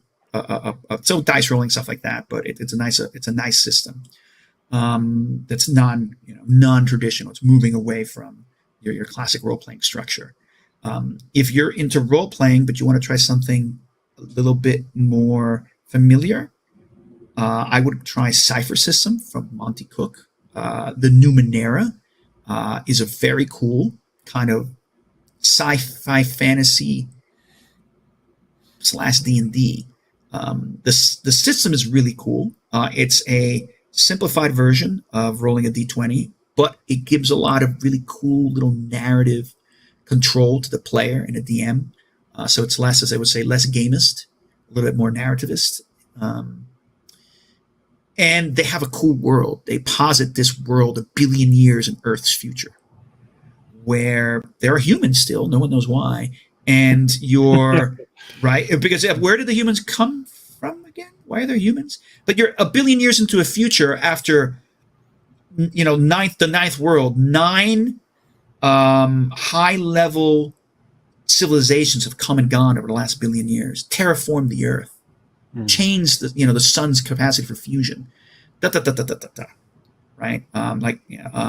And so you're living in 1 billion years worth junk land of leftover broken technology that you don't understand. So it's a little bit of Canticle for Leibowitz, a little bit of Thunder the Barbarian, and a little of Star Wars mixed in there. And it's very cool. The system is cool, and then that setting is pretty neat. I think it's a really clever setting. But so, I mean, those are like 2 things that I would actually think are really cool. If anybody knows about other things you should play around with, is Powered by the Apocalypse. These are a particular different type of role playing. It's very much not like D&D. They're very different approach to it. But Blades in the Dark is a Powered by the Apocalypse game where you are playing essentially a gang of thieves in this like haunted like steampunk Victorian city powered by ghost energy. Really cool idea, really cool system. It's a bit like, it's got a little bit of like this Dishonored, but there's actually a Dishonored RPG if you know the video game, like kind of a Dishonored feel to it. Grim, dark, gritty, very cool. So those are some things you guys should all explore. Yeah, simpler mechanics, in terms of powered by complex. So compared to some of the other systems that are more crunchy, this is more simpler mechanics, but more focused on the actual role playing aspect. Yeah, the narrative, the storytelling, it lowers the barrier of entry. And I would always start with a game like that. With some of these newer games, Fate, for example, that also is a nice system. If you're going to new to games, although 5e is the big elephant in the room, everyone wants to play Dungeons and Dragons 5e. It is, if you're talking to introducing games to someone who just maybe isn't a gamer, someone who isn't used to role playing games already, or even more complicated hobby board games, you want to go with something that's lower, easier for them to understand, and instantly gets you into what I think the most powerful aspect of role playing which is improvisational storytelling, and it's improvisational acting essentially. Right? I mean, that's a thing that that video games can never replace about role playing is the interactive or group oral storytelling aspect of it, and the endless improvisation capacity of role playing. Yeah, I think if I was trying to sell role playing to somebody else, that's that's my main aspect. Where you might be used to some video games where are sort of role playing games, but whether it's Skyrim or Final Fantasy or whatever, Baldur's Gate, which is based on D&D. But in the end, all those games are really combat oriented, where most of the mechanics in the game are around combat. Whereas in an actual role playing game, you're not limited to that because you're just limited by your imagination, and you can solve various issues that you encounter however you want. You're not limited to particular mechanics per se. It's in your mind. So Mhm. I think I don't know how your thoughts on it as an educator maybe, but I feel like developing imagination is a major aspect of you know you know I have a young child, right? So I want them to grow up in a certain way, and developing imagination is an important aspect. And to me, role playing is a really good way to develop that. And I think it's unfortunate that maybe some people view it as a kind of a fringe type Mm. aspect, but I think that's changing a little bit now, Yes. compared to when I was a kid. I think role playing is way bigger now, which is awesome in my opinion. Absolutely, it's way. It's the last 6 years, I'd say. It's an explosion of live streaming and podcasting. Like just a quick note, because before role playing was something that you didn't know what other groups did unless you were someone on the really serious and went to sort of gaming conventions and had that type of a short gaming experience with lots of different little temporary groups, or got invited over to somebody else's group. But rarely would you understand someone else's sort of gaming culture. You would create this small little gaming culture within the group that you played with, and then that's all you knew. And now it's exploded. And also trying to explain Dungeons and Dragons role playing to people, I always still have that problem. People who don't game, they're not video gamers. I'm like, what are you doing? Who wins? Wait a minute. It's how do you win the game? There's no winning. That's not the point of the game. It's not a competitive game. Yeah, I think that's a, It's that's a weird aspect for some people. And when I try to like talk about D&D or whatever to friends that may not be familiar, I'm like, the point is not to win. The point is playing. yeah, It's but it's the journey, I guess. Journey, yeah, to use that whole cliche, it's the journey, not the destination. But yeah, you're not playing to win. You're playing to experience.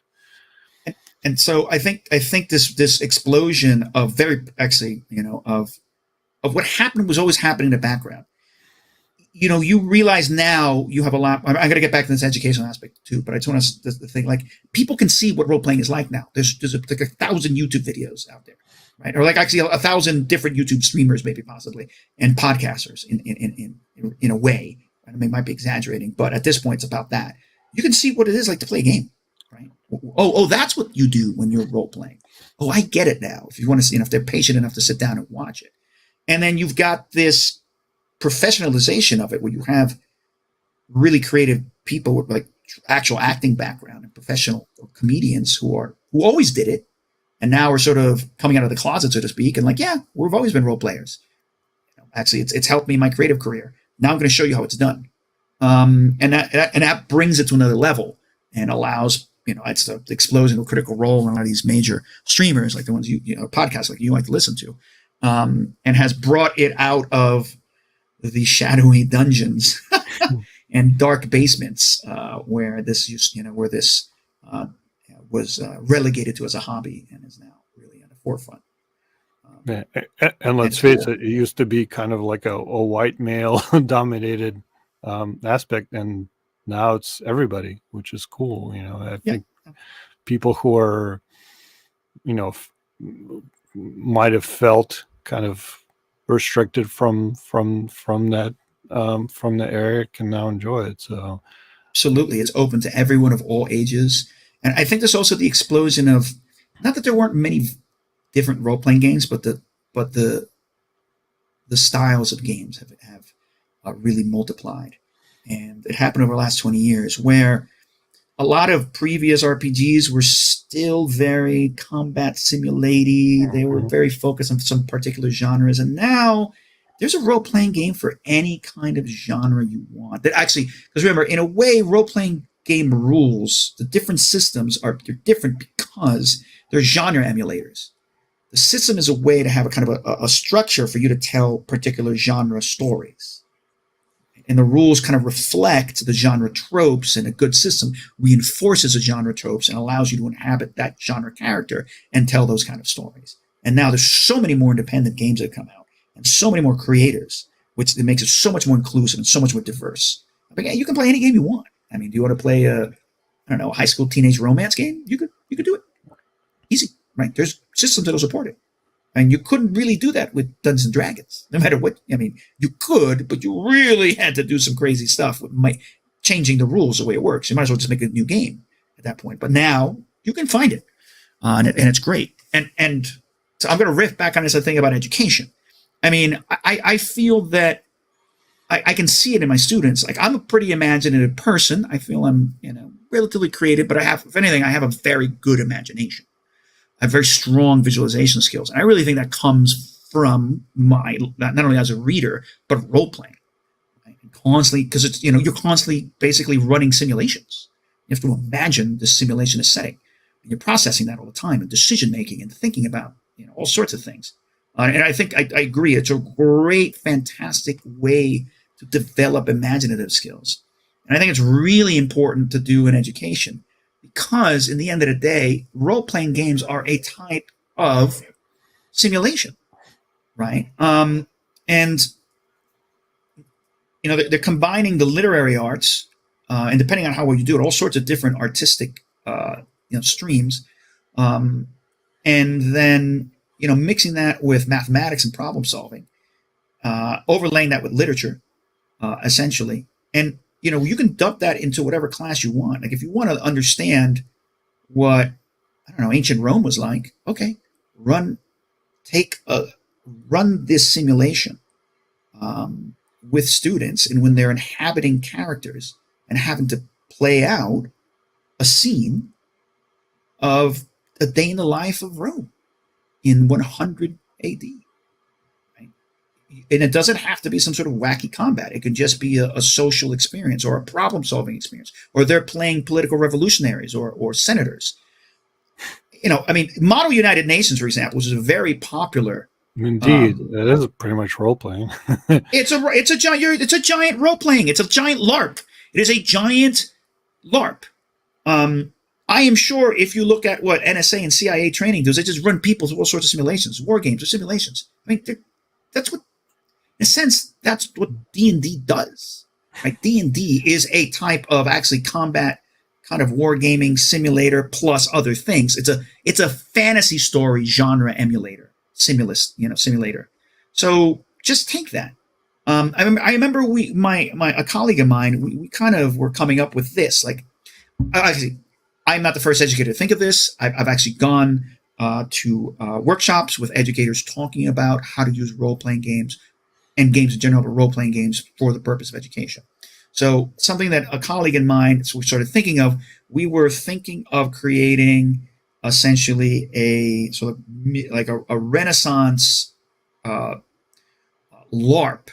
that would take an entire day in our school, where students would be given scenarios and background information about different problems. Maybe they would play villagers in England who have just gotten the first potatoes from the New World. And then, brother, just in case anybody doesn't know, LARP is live action role play.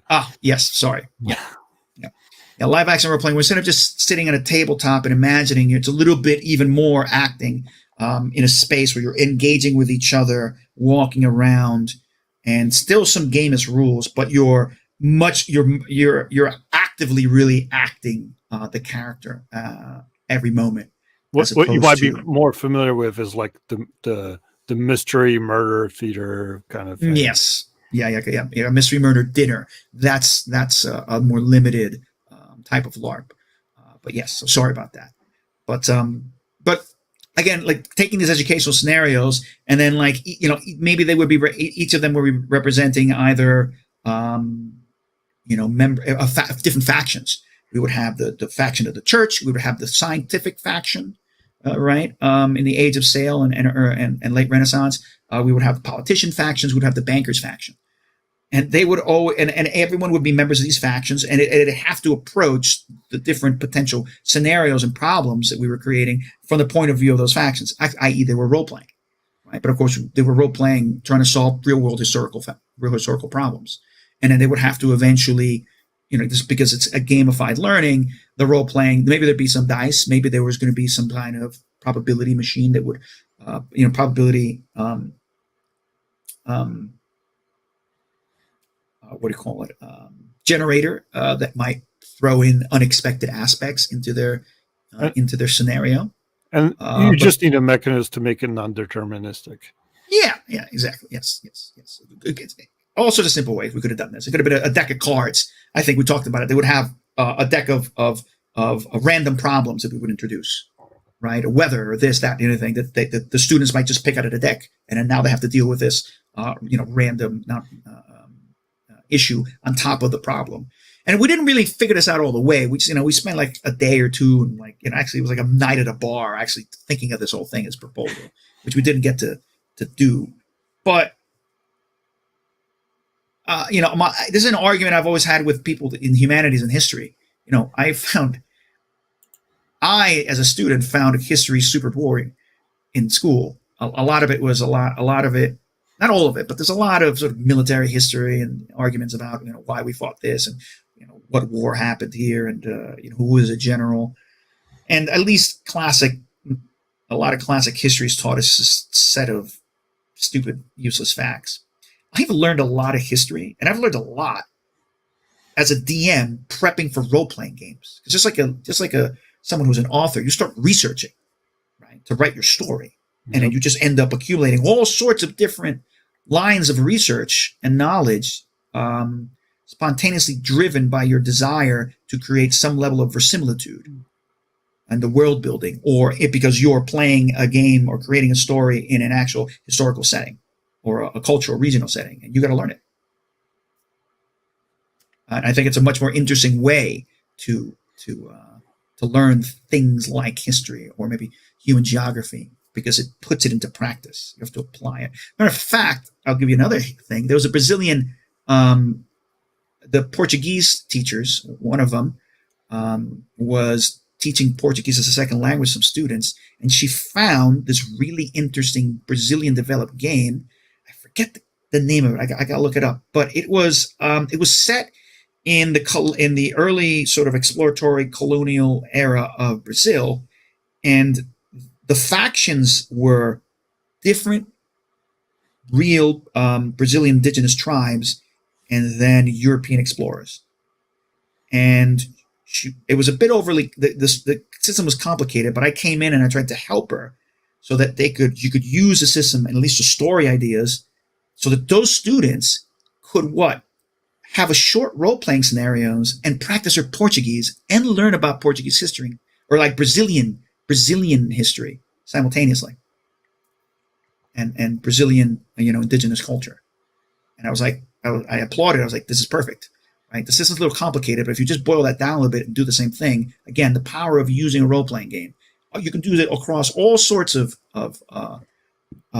subjects. I mean, designing a role-playing game and then thinking about the probability factor, right? How you're going to create, what kind of non-deterministic generator you're going to do? What are the probability curves for using different dices, and different bonuses and so on? That's a whole aspect. You could do a giant interdisciplinary project across every possible subject if you wanted to by having kids design a role-playing game.